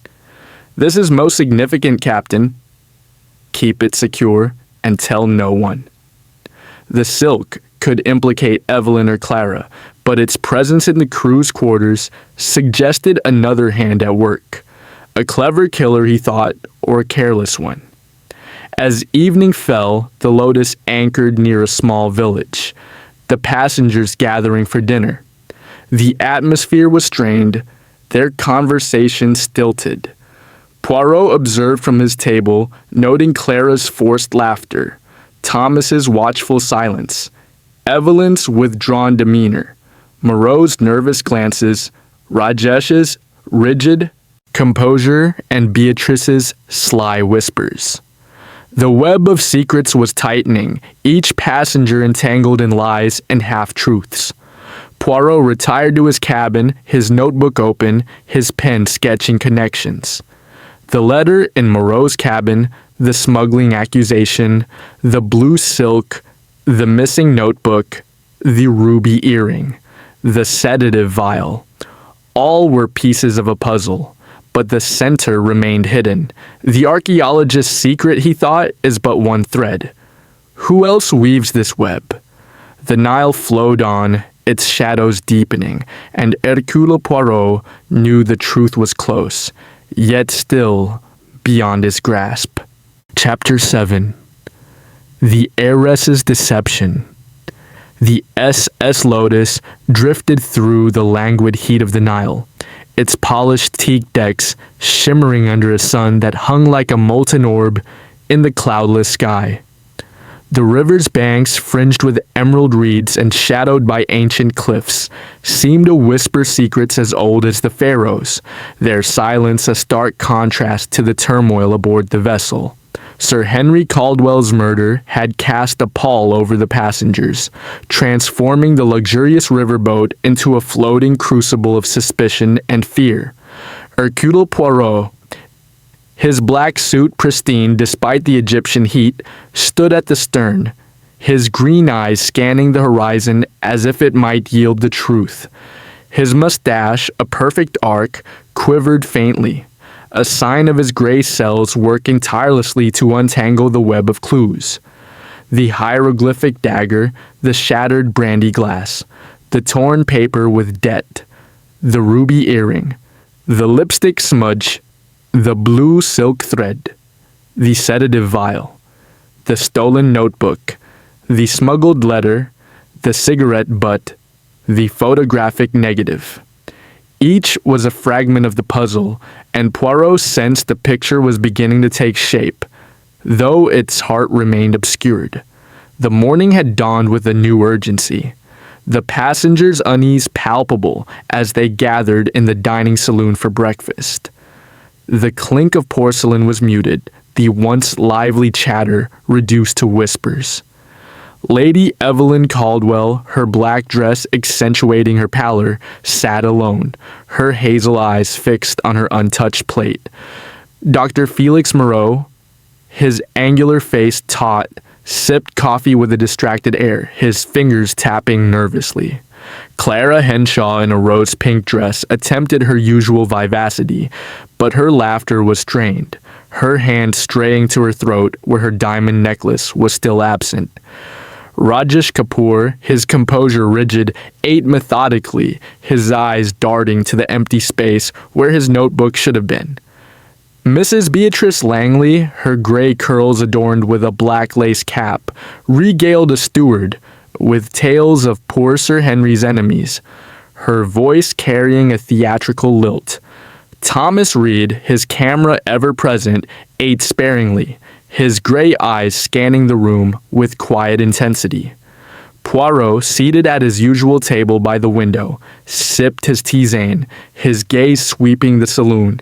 He noted Evelyn's isolation, her fingers twisting her pearl bracelet with a nervous insistence that suggested more than grief. Moreau's agitation was pronounced, his eyes flickering to Rajesh, then away. Clara's forced cheer was a fragile mask, and Poirot wondered again about her missing necklace and the ruby earring found in Sir Henry's safe. Rajesh's silence was a fortress, his stolen notebook a gaping wound. Beatrice's gossip, though delivered with a widow's decorum, seemed calculated to stir suspicion. And Thomas Aziz Vithamadsu in camera was a silent witness. But to what? The morning's investigation began with the summons to Clara Henshaw, whom Poirot found on the Sikorov upper deck, fanning herself with a silk scarf. Her rose-pink dress caught the sunlight, but her blue eyes were shadowed with unease. "Mademoiselle," Poirot said, his voice smooth but probing, "this ruby earring? Found in Sir Henry's safe. Your claim of losing it is curious. And your necklace, so conspicuously absent, tell me, what is your connection to Sir Henry? And why do you fear the truth?"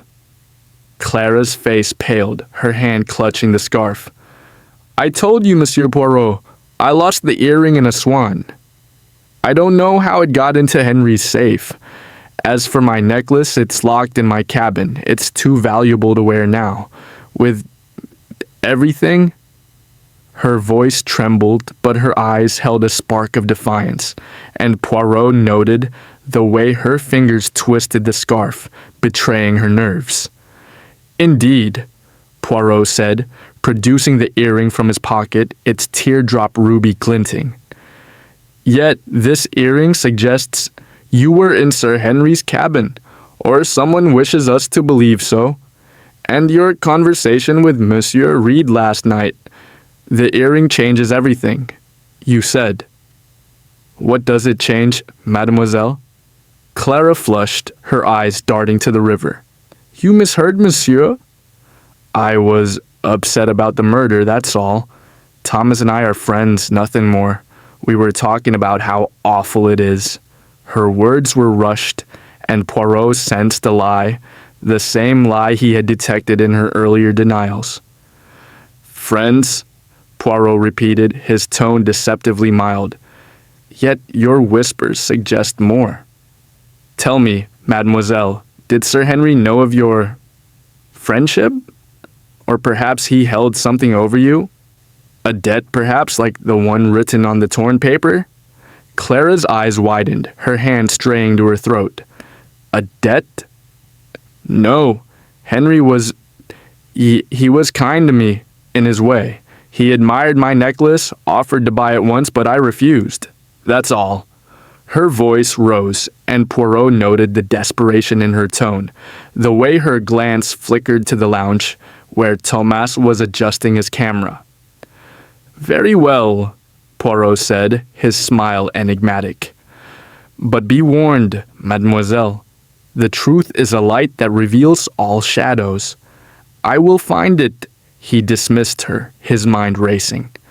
Clara's deception was clear, but was it tied to the murder or something else? Poirot sought out Thomas Reed next, finding him in the ship's dark room where he was arranging trays of chemicals.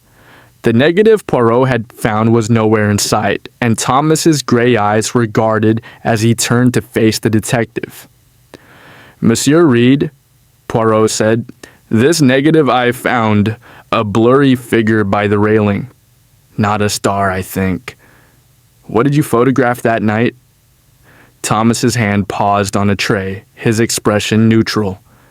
"Just the Nile, monsieur." The light was tricky, and the negative must have been overexposed. I haven't developed it yet.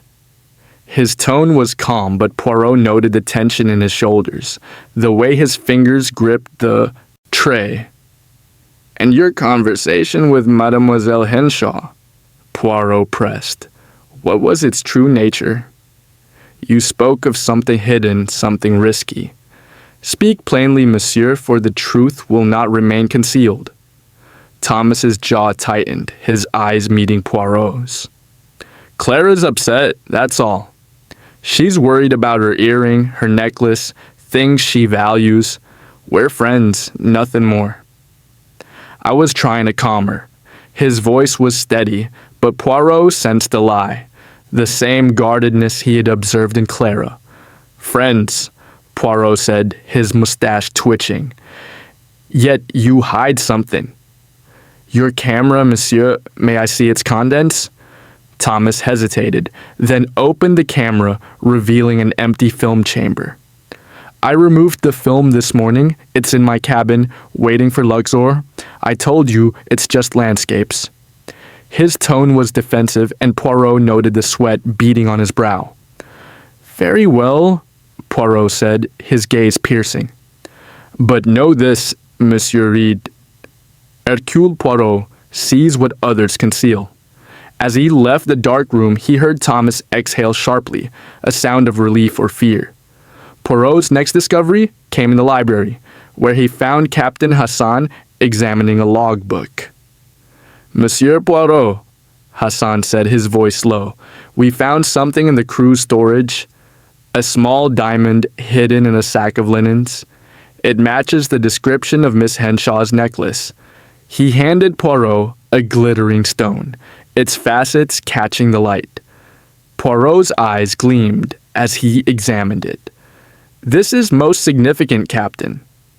Keep it secure, and tell no one. The necklace or part of it is now a piece of the puzzle." The diamond suggested theft, or a deliberate plan to implicate Clara. A deception, Poirot thought, but whose?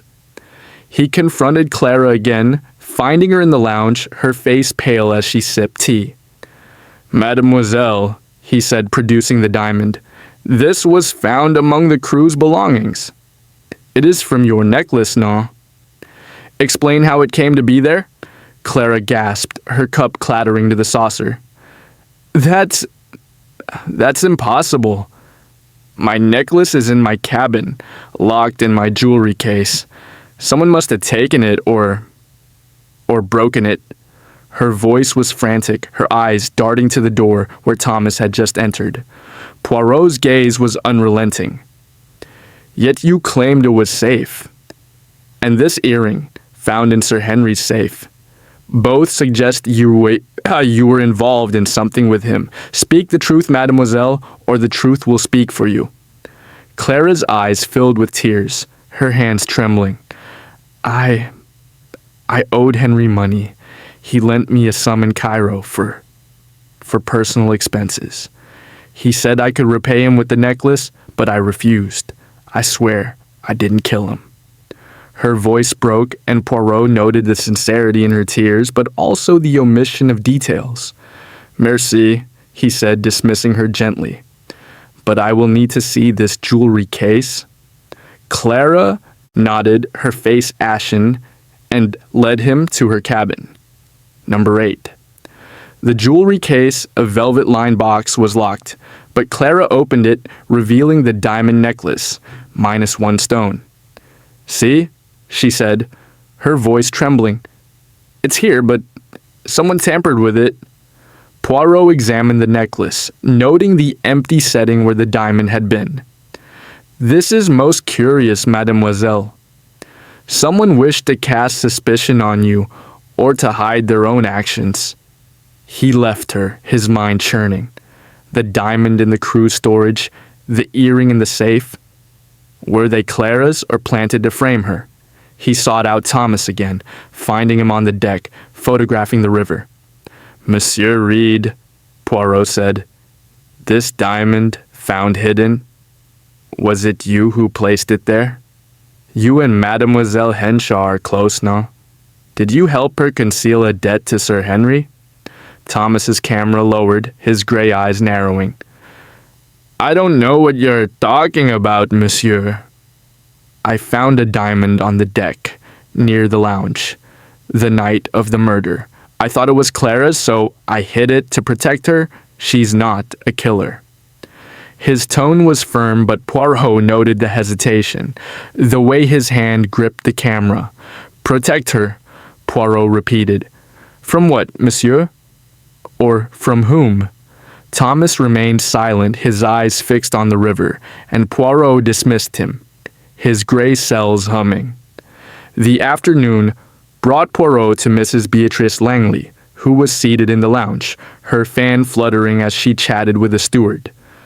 "Madame," he said, "you have a gift for observation. Tell me, have you seen Mademoiselle Henshaw or Monsieur Reed acting strangely beyond what you've mentioned?" Beatrice's eyes gleamed, her voice dropping to a whisper. "Oh, Monsieur Poirot, those two are thick as thieves." "I saw Clara slip something to Thomas in the lounge, the night before the murder. A small package wrapped in silk. And Thomas, he's always fiddling with that camera, but I'd wager he's photographing more than scenery." Her tone was gleeful, and Poirot wondered if her tales were truth or bait. "Most interesting," he said. "And Sir Henry, did you ever hear him speak of debts owed by Mademoiselle Henshaw?" Beatrice tilted her head, her fan pausing. "Not directly, but he did mention a foolish girl who owed him more than she could pay. I assumed it was Clara, such a flashy thing, that necklace of hers. And Henry was never one to let a debt slide." Her smile was sly, and Poirot sensed calculation in her words. He thanked her and moved to Evelyn, whom he found in her cabin, number 14. "Madame," he said. "You knew of your husband's dealings with Mademoiselle Henshaw. Did he ever mention a loan or her necklace?" Evelyn's hands trembled, her hazel eyes avoiding his. He said she was in trouble financially. He offered to help, but at a price. I told him to leave her alone, but he laughed. He said she'd pay. One way or another. Her voice was barely a whisper, and Poirot noted a faint stain on her shawl. Lipstick, perhaps, matching the smudge on the window frame. "Merci, madame," he said. "Your candor is vital." As he left, he saw a doctor. Felix Moreau on the deck, speaking to Rajesh Kapoor, their voices low. "The diamond complicates things," Moreau hissed. "If they trace it..." Rajesh cut him off, his tone sharp. "Keep quiet, Felix." "We'll handle it." They fell silent as Poirot passed, their eyes following him. The evening closed in, the Lotus anchoring near a bend in the Nile, its waters dark and inscrutable. Poirot sat in his cabin, his notebook open, his pen sketching connections. The diamond, the earring, the notebook, the letter, the sedative, the silk thread, all pointed to a web of deception, with Clara at its center. Yet her fear seemed genuine, her debt a motive but not proof. Thomas's protectiveness, Beatrice's gossip, Evelyn's secrets, Moreau and Rajesh's whispers, each added to the tangle. The Lotus was a floating labyrinth, and Hercule Poirot was its navigator, inching closer to the truth. Chapter 8. The Widow's Memory. The SS Lotus glided through the Nile's tranquil embrace, its polished decks bathed in the amber glow of late afternoon. The river, a mirror of molten gold, reflected the distant cliffs and swaying palms, their silhouettes softened by the haze of the Egyptian sun. Yet aboard the vessel, the serenity was a cruel facade, shattered by the specter of Sir Henry Caldwell's murder. The passengers, once bound by the shared luxury of their journey, now moved with the guarded precision of those who knew a killer walked among them. Hercule Poirot, his black suit a stark contrast to the vibrant landscape, stood at the rail of the upper deck, his green eyes scanning the horizon as if it might yield the truth. His mustache, impeccably groomed, quivered faintly, a sign of his gray cells weaving together the threads of the mystery.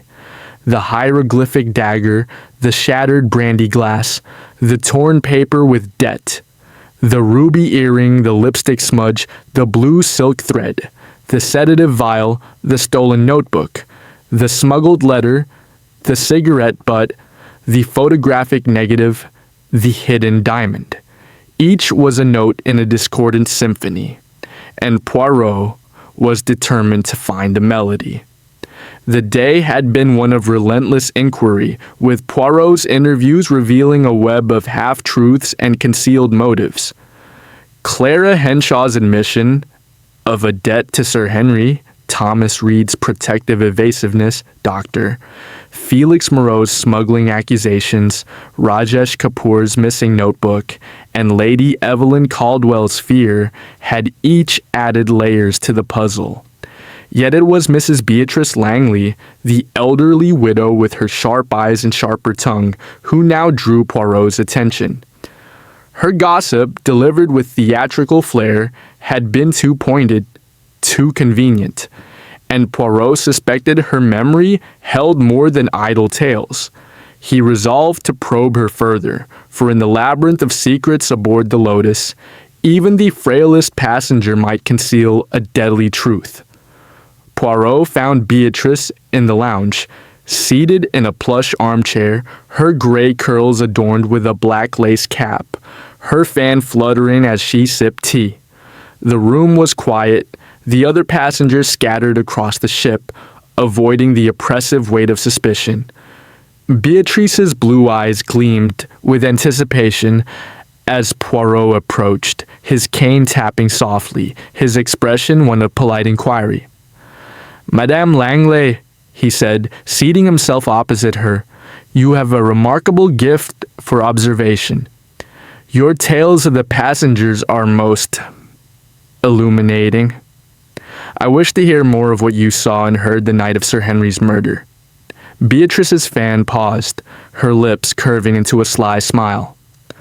"Oh, Monsieur Poirot, you flatter me. I'm just an old woman who notices things.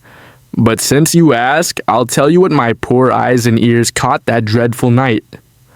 Her voice was laced with drama, and Poirot noted the calculated glint in her eyes, as if she relished her role in the unfolding mystery.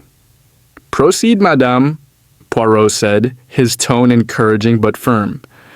"Every detail, however small, is of consequence." Beatrice leaned forward, her voice dropping to a conspiratorial whisper. "It was just after 10, monsieur, after the dreadful row between poor Evelyn and Sir Henry. I was in the corridor, returning to my cabin number 7, when I heard their voices, angry, sharp. Henry was shouting about a debt and someone who'd pay dearly. Evelyn was pleading, saying he should let it go. I didn't linger, such a private matter, but I saw her leave his cabin, number 12, carrying a glass of brandy. She looked so shaken, poor dear, her face pale as moonlight. I thought she meant to drink it herself to calm her nerves, but now, well, with that sedative you found, I wonder." Her eyes widened as if the thought had just struck her, but Poirot sensed rehearsal in her delivery. He tilted his head, his gaze piercing. "This glass of brandy, madame, you are certain it was Evelyn who carried it? And where did she go after leaving the cabin?" Beatrice's fan resumed its flutter, her expression one of feigned uncertainty. "Well, I can't be sure, monsieur. My eyes aren't what they used to be." But I saw her head toward her own cabin, number 14. She was clutching her shawl, blue silk, you know, and the glass was trembling in her hand. I didn't see her after that, but I heard her door slam a few minutes later. Such a sound, it gave me quite a start. Her tone was sympathetic, but Poirot noted the way her eyes darted to the lounge's entrance, where Evelyn had just appeared, her black dress stark against the room's warmth. "Most interesting," Poirot said, his fingers tapping his notebook. "And what of the other passengers? You mentioned seeing Monsieur Capour near Sir Henry's cabin and Mademoiselle Henshaw adjusting her dress. Did you observe anything else?" Beatrice's smile was sly, her voice dropping further. "Oh yes, I saw Clara, that flashy girl, near the lounge just before 11. She was fussing with her dress as if she'd been somewhere in a hurry. And Thomas Reed, he was lurking nearby, fiddling with that camera of his. Always snapping pictures, that one, but I'd wager he sees more than he lets on. And then there's Felix, Dr. Moreau. I saw him in the corridor too around 10:30 looking ever so agitated. He was muttering something about artifacts and debts. I didn't catch it all, my hearing, you know. But it sounded serious." Her fan fluttered faster and Poirot wondered if her vagueness was deliberate, a veil over sharper truths. "Merci, madame," he said, his tone neutral. "Your memory is a treasure, though perhaps it selects its jewels with care. Tell me, did you know Sir Henry before this voyage? You speak of his enemies with such familiarity." Beatrice's eyes narrowed, her fan pausing. "Know him? Oh no, monsieur, not personally. But a man like Sir Henry leaves a trail of whispers. In London, years ago, I heard tales of his business dealings. Ruthless, some said. He ruined many, including a dear friend of mine, a merchant who lost everything to Henry's schemes. I've no love for the man, but I'm no killer, if that's what you're thinking." Her voice was indignant, but Poirot noted a flicker of unease, as if she'd revealed more than intended. Rest assured, madame, Poirot said, his smile enigmatic. I think only of the truth. But your friend's misfortune, did it involve Evelyn's family, perhaps? You mentioned her father's ruin? Beatrice's lips tightened, her fan resuming its flutter. Well, I may have heard something about that. Evelyn's father, a gentleman of means, lost his fortune to one of Henry's ventures. A factory, I think. Poor Evelyn was left with little, until Henry married her. Such a sad story, don't you think? Her tone was sympathetic, but her eyes were sharp, and Poirot sensed the mind weaving a narrative to steer suspicion. He thanked her and rose, his mind racing. Beatrice's tale of Evelyn's brandy glass and the argument aligned with earlier clues, but her eagerness to implicate others was suspicious. Was she a witness or a manipulator? The mention of Evelyn's father added a new motive, revenge. But was it Evelyn's or Beatrice's own? Poirot sought out Evelyn next, finding her in her cabin, number 14, seated by the window.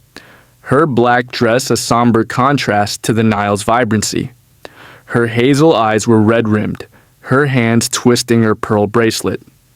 Madame, Poirot said, gently. Madame Langley speaks of seeing you with a glass of brandy after your argument with Sir Henry. She suggests it may be linked to the sedative found in his glass. Speak plainly, madame. What happened that night? Evelyn's face paled, her hands trembling. I did take a glass of brandy from the lounge, yes, to calm myself after our quarrel. Henry was so angry, shouting about a debt and someone who'd betrayed him. I couldn't bear it, so I left. I drank the brandy in my cabin, alone. I swear, Monsieur Poirot, I didn't drug him. Her voice broke, and Poirot noted a faint stain on her shawl. Lipstick, perhaps, matching the smudge on Sir Henry's window frame. And this debt, Poirot pressed. Did Sir Henry name anyone? Or mention your father, perhaps? Evelyn's eyes widened, her fingers tightening on the bracelet. My father. No, he never mentioned him, but Henry said someone on the ship had cheated him, someone he'd ruin. I begged him to let it go, but he laughed. He said, they'll pay Evelyn, or they'll regret it. I don't know who he meant. Her voice was desperate, and Poirot sensed truth in her fear, but also omission. Merci, madame, he said. Your candor is vital, but tell me, this shawl, blue silk, yes? Did you wear it that night? Evelyn nodded, her eyes wary. Yes, but... Why do you ask? Poirot did not answer, his mind noting the match with the thread from the crime scene. He thanked her and left, his gray cells humming. The shawl, the brandy, the father's ruin. Evelyn was entangled, but as victim or villain, Poirot's next stop was the ship's library, where he hoped to find more clues. The room was quiet, its shelves lined with books on Egyptology and history. He found a volume on Theban artifacts, its pages marked with notes in Moreau's handwriting. One note, circled in pencil, read, Caldwell's shipment Thebes, 1923, compromised. The failed expedition, Poirot thought, or something more sinister? He pocketed the book, intending to confront Moreau later. As he left the library, he overheard a tense exchange between Clara Henshaw and Thomas Reed, standing near the lounge's entrance. You shouldn't have kept it, Clara whispered, her voice sharp. If Poirot finds it, we're ruined. Thomas replied, his tone low. It's safe, Clara. Just stay calm. They fell silent as Poirot approached, their faces a mask of innocence. Mademoiselle, monsieur, Poirot said, his tone polite but probing, you seem most concerned about something hidden. Care to share with Hercule Poirot? Clara forced a smile, her hand straying to her throat. Just talking about the murder, monsieur. It's so unsettling. Thomas nodded, his camera dangling from his neck. She's right. It's hard to think of anything else. Their words were smooth, but Poirot sensed deception, the same secrecy he had detected in their earlier whispers. He dismissed them and sought out Dr. Felix Moreau, finding him on the deck, smoking a cigarette, his angular face drawn. Monsieur Moreau, Poirot said, producing the book. This note about a shipment in Sir Henry, explain its meaning. Moreau's cigarette dropped ash, his eyes narrowing. That's old business, monsieur. The expedition in 2023. Henry funded it, but it failed. He accused me of mismanaging funds, but I swear it was honest work. The note was just, frustration. His voice was defensive, and Poirot noted the sweat on his brow, the way his hand trembled. And this shipment, Poirot pressed, was it artifacts or something else? Your letter spoke of smuggling. Moreau's face tightened. I told you that letter was never sent.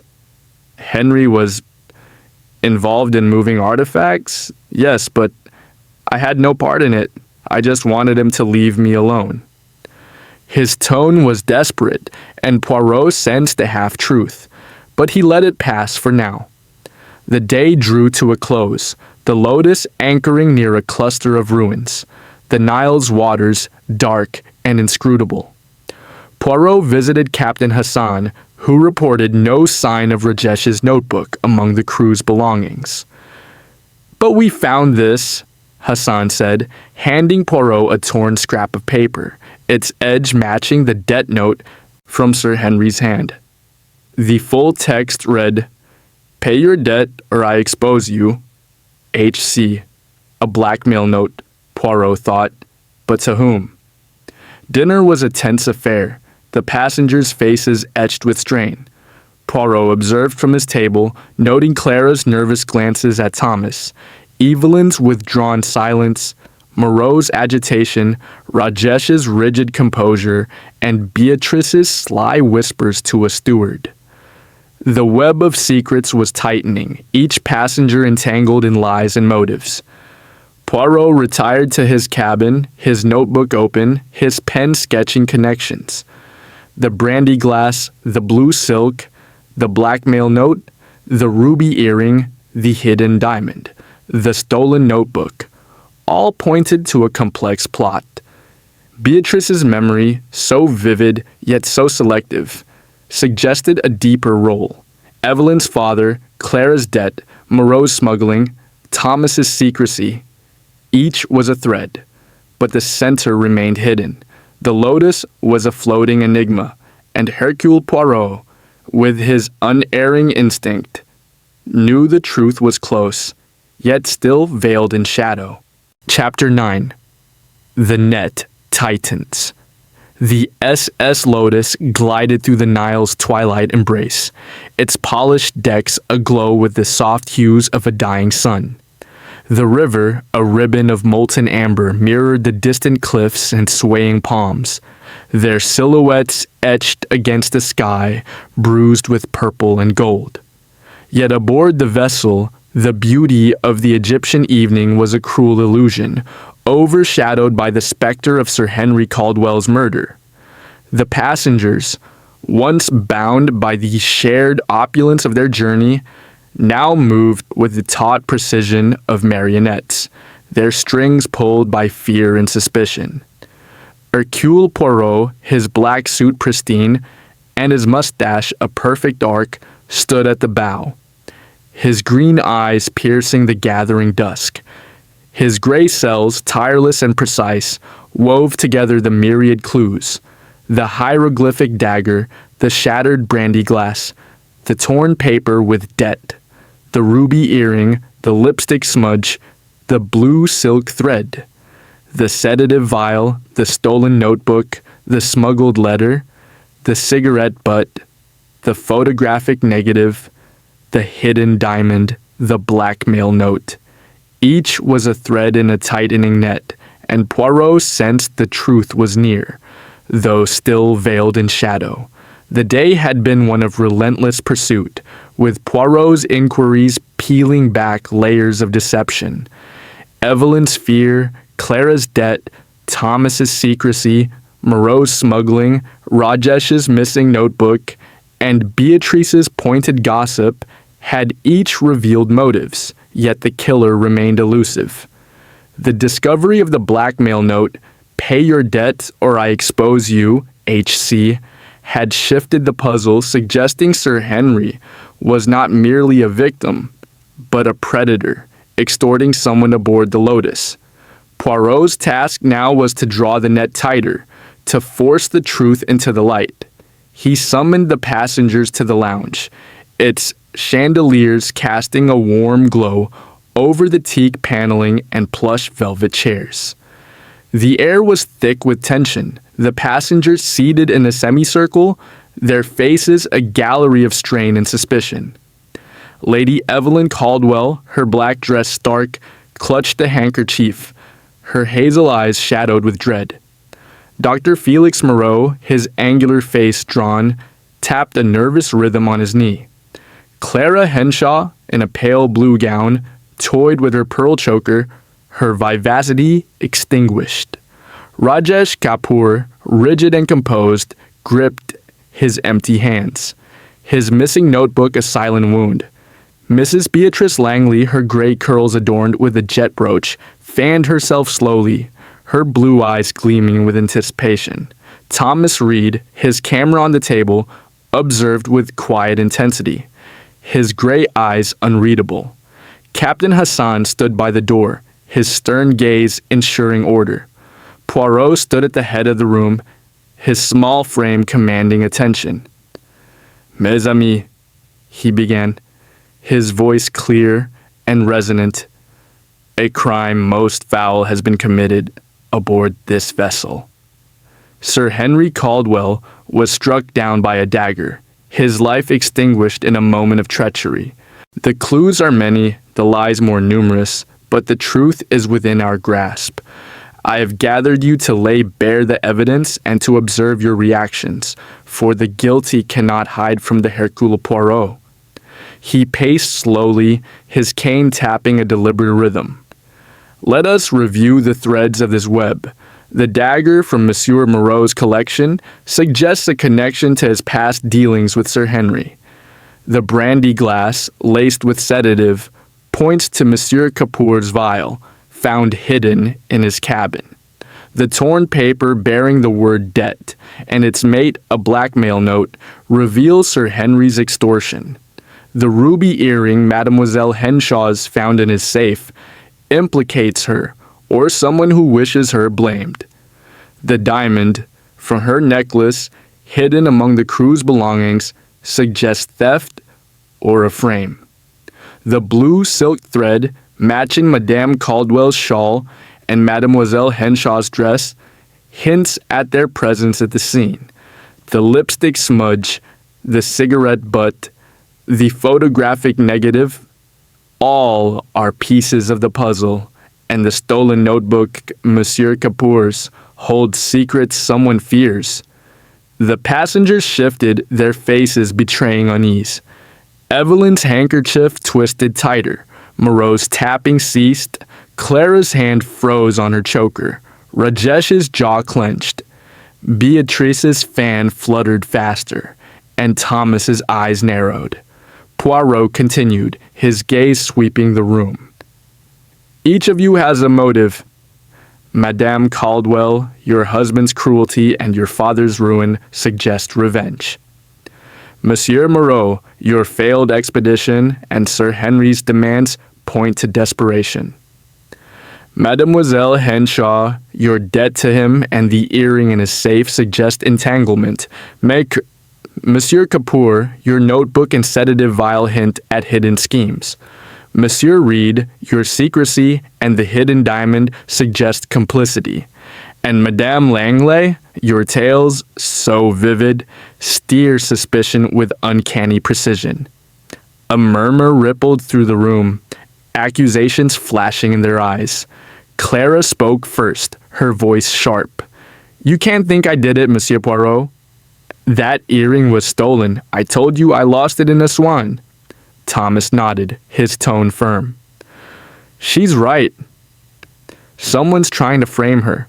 I found that diamond on the deck, nothing more. Moreau's voice was indignant. And the dagger? It was taken from my cabin. I had no reason to kill Caldwell. He was a nuisance, not a threat. Rajesh's tone was cold. My notebook has nothing to do with this. The sedative is for insomnia, as I said. Evelyn's voice trembled. I didn't drug him, monsieur. I loved Henry, despite everything. Beatrice's fan paused, her voice coy. Oh, my dear Monsieur Poirot, you're clever, but you're looking too hard at poor innocents like us. Poirot raised a hand, silencing them. Enough. There is one clue that changes the game. A smudged fingerprint on the dagger, matching none of your prints, nor the crew's. An outsider, perhaps? Or a clever ruse to mislead Hercule Poirot? Gasps filled the room, and Poirot watched their reactions closely. Evelyn's eyes widened, Moreau's face paled. Clara clutched Thomas's arm. Rajesh's hands clenched. Beatrice's fan froze, and Thomas's fingers brushed his camera. Let us consider a theory, Poirot said, his voice steady. Sir Henry was a blackmailer, extorting someone aboard the ship. The note, pay your debt or I expose you, proves it. He held power over one, or perhaps several, of you. The killer acted to silence him, using the dagger to suggest Monsieur Moreau, the sedative to implicate Monsieur Kapoor, the earring and diamond to frame Mademoiselle Henshaw. The blue silk and lipstick are distractions, or perhaps truths. But who wove this web? He turned to Evelyn, his gaze piercing. Madame, your husband's cruelty and your father's ruin gave you motive. Did you slip the sedative into his brandy, then let another strike the blow? Evelyn shook her head, tears spilling. No, I swear, I didn't. To Moreau. Monsieur, your smuggling and debts to Sir Henry suggest desperation. Did you steal back your dagger to end his threats? Moreau's voice was hoarse. I told you, the dagger was taken. I'm no murderer. To Clara. Mademoiselle, your debt, and the earring in the safe point to you. Did you act to protect your fortune or your secrets? Clara's voice was shrill. I owed him money, yes, but I didn't kill him. Someone's framing me. To Rajesh. Monsieur, your notebook and sedative suggest a deeper game. Were you Sir Henry's target or his partner? Rajesh's eyes narrowed. I had no dealings with him. My notebook is private, nothing more. To Thomas. Monsieur Reed, your camera and hidden diamond suggest complicity. Did you aid Mademoiselle Henshaw or act alone? Thomas's tone was steady.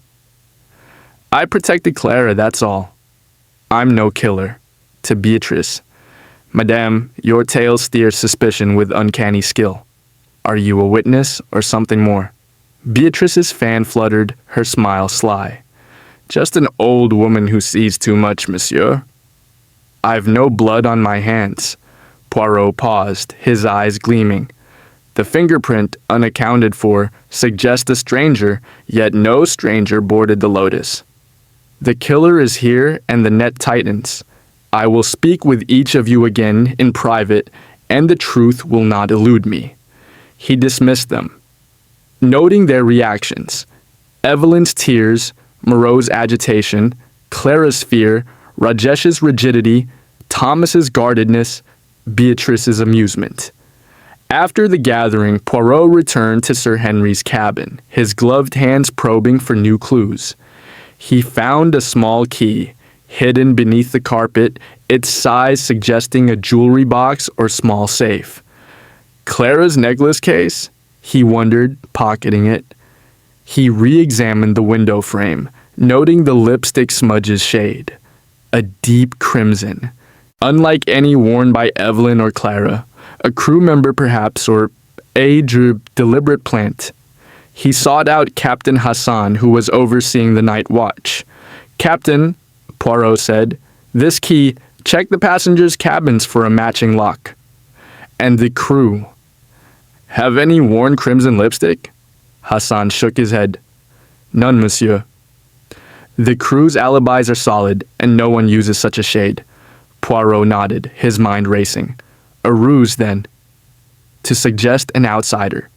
He interviewed Evelyn again, finding her in her cabin, her face pale. "Madame, this key. Does it belong to you?" Evelyn shook her head, her hands trembling. "No, monsieur. I have no such key." Her eyes avoided his, and Poirot noted a faint tremor in her voice. Next, he confronted Clara, showing her the key. "Mademoiselle, is this for your jewelry case?" Clara's eyes widened, her hand straying to her throat. It looks like it, but mine is in my cabin. I swear I didn't give it to anyone." Her voice was frantic, and Poirot sensed truth, but also fear. The evening closed in. The Lotus anchoring near a quiet bend in the Nile. Poirot sat in his cabin, his notebook open, his pen sketching connections. The blackmail note, the unmatched fingerprint, the hidden key, all pointed to a complex plot. Evelyn's motive, Clara's debt, Moreau's smuggling, Rajesh's secrets, Thomas's complicity, Beatrice's tales. Each was a thread, but the center remained elusive. The net was tightening, and Hercule Poirot knew the truth was within reach, yet still cloaked in deception. Chapter 10. The Shocking Truth. The SS Lotus lay anchored in the Nile's serene embrace, its polished decks aglow under a moon that hung like a silver lantern in the Egyptian sky. The river, a mirror of liquid obsidian, reflected the distant silhouettes of palms and ancient ruins, their stillness a stark contrast to the storm of revelation brewing aboard. The passengers, once bound by the shared luxury of their voyage, now gathered in the lounge, their faces etched with anticipation and dread. Sir Henry Caldwell's murder had cast a shadow over the Lotus, and the web of secrets, woven from lies, motives, and half-truths, was about to unravel. Hercule Poirot, his black suit immaculate, his mustache a perfect arc, stood at the head of the room, his green eyes gleaming with the certainty of truth. His gray cells, relentless and precise, had pieced together the puzzle.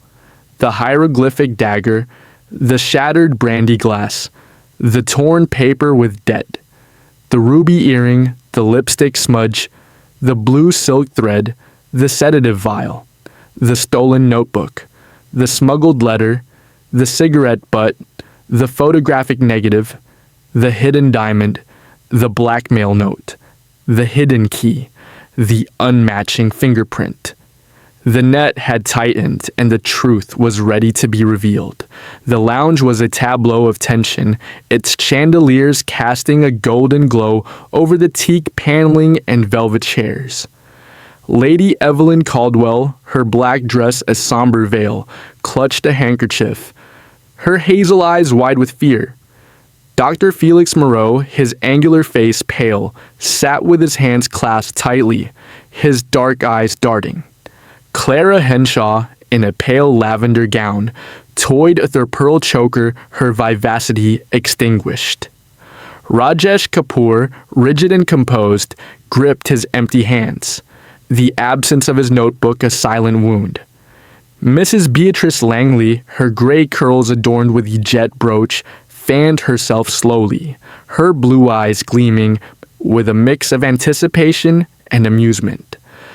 Thomas Reed, his camera on the table, observed with quiet intensity, his gray eyes unreadable.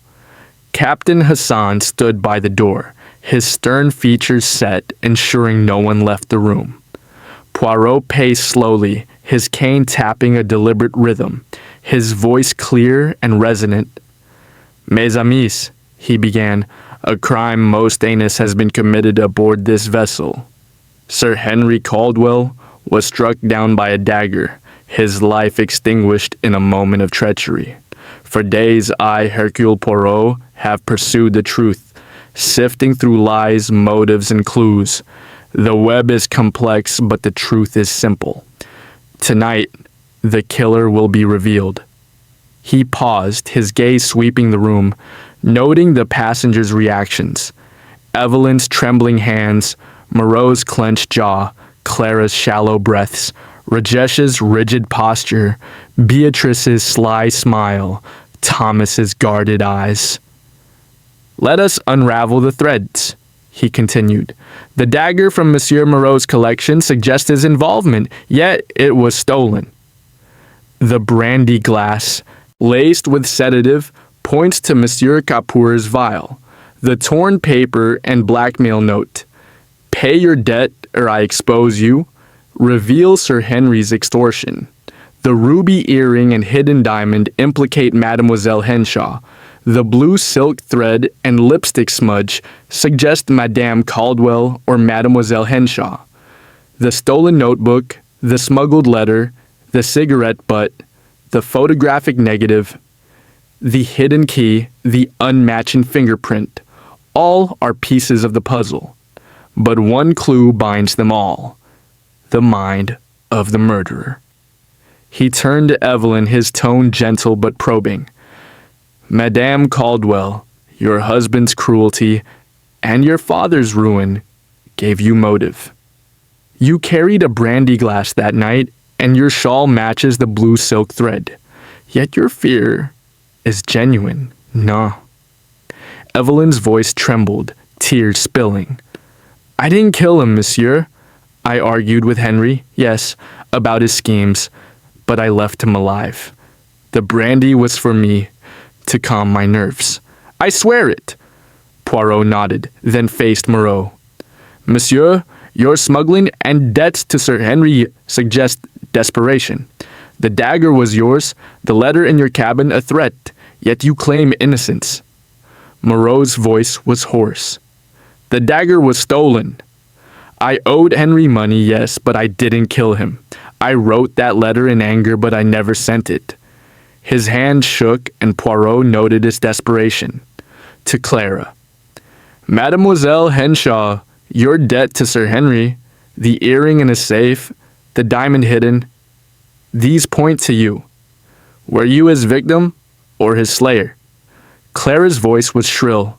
"I owed him money, yes, but I didn't kill him. Someone framed me with that earring and diamond." Her eyes darted to Thomas, who nodded slightly. To Rajesh. "Monsieur Kapoor, your notebook, your sedative vial, these suggest a hidden scheme. Were you Sir Henry's target or his partner?" Rajesh's tone was cold. "I had no dealings with him. My notebook is private, the sedative for insomnia. I'm no murderer." His eyes were steady, but Poirot sensed tension. To Thomas.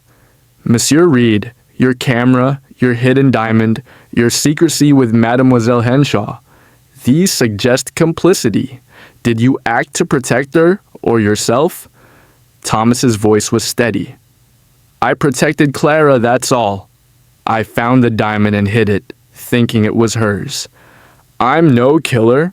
His hand rested on his camera, and Poirot noted its protective grip. To Beatrice. "Madame Langley, your tale steers suspicion with uncanny skill.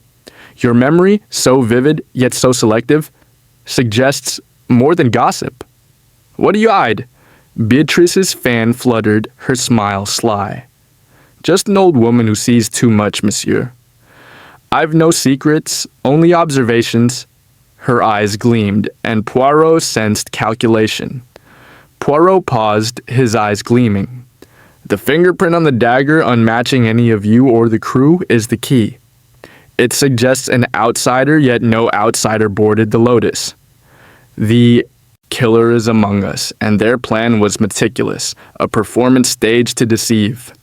He paced faster, his voice rising. "Let us reconstruct the crime. Sir Henry was a blackmailer, extorting not one, but two among you. Monsieur Moreau and Monsieur Kapoor, you were partners in a smuggling operation funded by Sir Henry's loans. Artifacts moved through unofficial channels enriched you both, but Henry demanded more, threatening exposure unless you paid. You conspired to silence him. Monsieur Kapoor, you drugged his brandy with your sedative, ensuring he was helpless. Monsieur Moreau, you used your dagger, striking the fatal blow, then wiped it clean to leave no prints. Moreau leapt to his feet, his face ashen. That's a lie, I didn't. Rajesh cut him off, his voice cold. Prove it, Poirot. You've no evidence. The room erupted in gasps, the passengers staring at the accused. Poirot raised a hand, silencing them. But this is not the whole truth. There is a twist, a mastermind who wove this web. Madame Caldwell, you knew of your husband's schemes. You found Monsieur Kapoor's notebook, dropped in the corridor containing evidence of the smuggling. You planned to use it to escape Henry's control, but you did not kill him. Mademoiselle Henshaw, your debt made you a target, but the earring and diamond were planted to frame you. Monsieur Reed, you hid the diamond to protect her, but you are no murderer. He turned, his gaze locking onto Beatrice Langley. The true mastermind, mes amis, is Madame Beatrice Langley. The room froze, gasps echoing. Beatrice's fan stopped, her smile faltering, but her eyes remained defiant. Poirot continued, his voice relentless. Madame, you are no frail widow, but a woman of cunning. Years ago, Sir Henry ruined your husband, a merchant, in a business deal that left you destitute. You boarded the Lotus, seeking revenge, manipulating Moreau and Kapoor to act. You stole the notebook, planting it in your cabin to ensure its secrets remained hidden. You placed the ruby earring and diamond to frame Mademoiselle Henshaw, and the blue silk thread to implicate Madame Caldwell. The lipstick smudge, your own, a shade you rarely wear, was a deliberate distraction. Your tales of hearing and seeing were lies, designed to steer suspicion. And the fingerprint? A smudge of wax applied to the dagger to suggest an outsider, a trick you learned from your husband's old schemes. Beatrice laughed, a brittle sound. You're clever, Poirot, but you'll never prove it. An old woman like me? A murderer. Preposterous! Her voice was steady, but her hands trembled, betraying her. Poirot produced a small diary from his pocket, its pages filled with Beatrice's handwriting. This, madame, found in a secret compartment in your cabin, details your plan. You wrote of Henry's ruin, your hatred, your manipulation of Moreau and Kapoor. You underestimated Hercule Poirot. Captain Hassan stepped forward, his face grim. Madame Langley, you are under arrest. Beatrice's smile faded, her eyes cold. You may catch me, Poirot, but you'll never understand the weight of betrayal. She rose, her frailty a mask, and allowed Hassan to lead her away. The passengers sat stunned, their faces a mix of relief and shock. Evelyn sobbed quietly, Clara clung to Thomas, Moreau and Rajesh exchanged guilty glances, their smuggling exposed. Poirot addressed them, his tone calm. The truth is revealed, but justice will follow. Monsieur Moreau, Monsieur Kapoor, your crimes will be reported. The rest of you, reflect on your secrets, for they nearly cost you dearly. As the Lotus prepared to dock in Luxor, Poirot stood at the rail, gazing at the Nile. The human heart, he murmured, is the greatest mystery of all. But Hercule Poirot sees through its shadows. The river flowed on, serene and unchanging, its secrets now laid bare.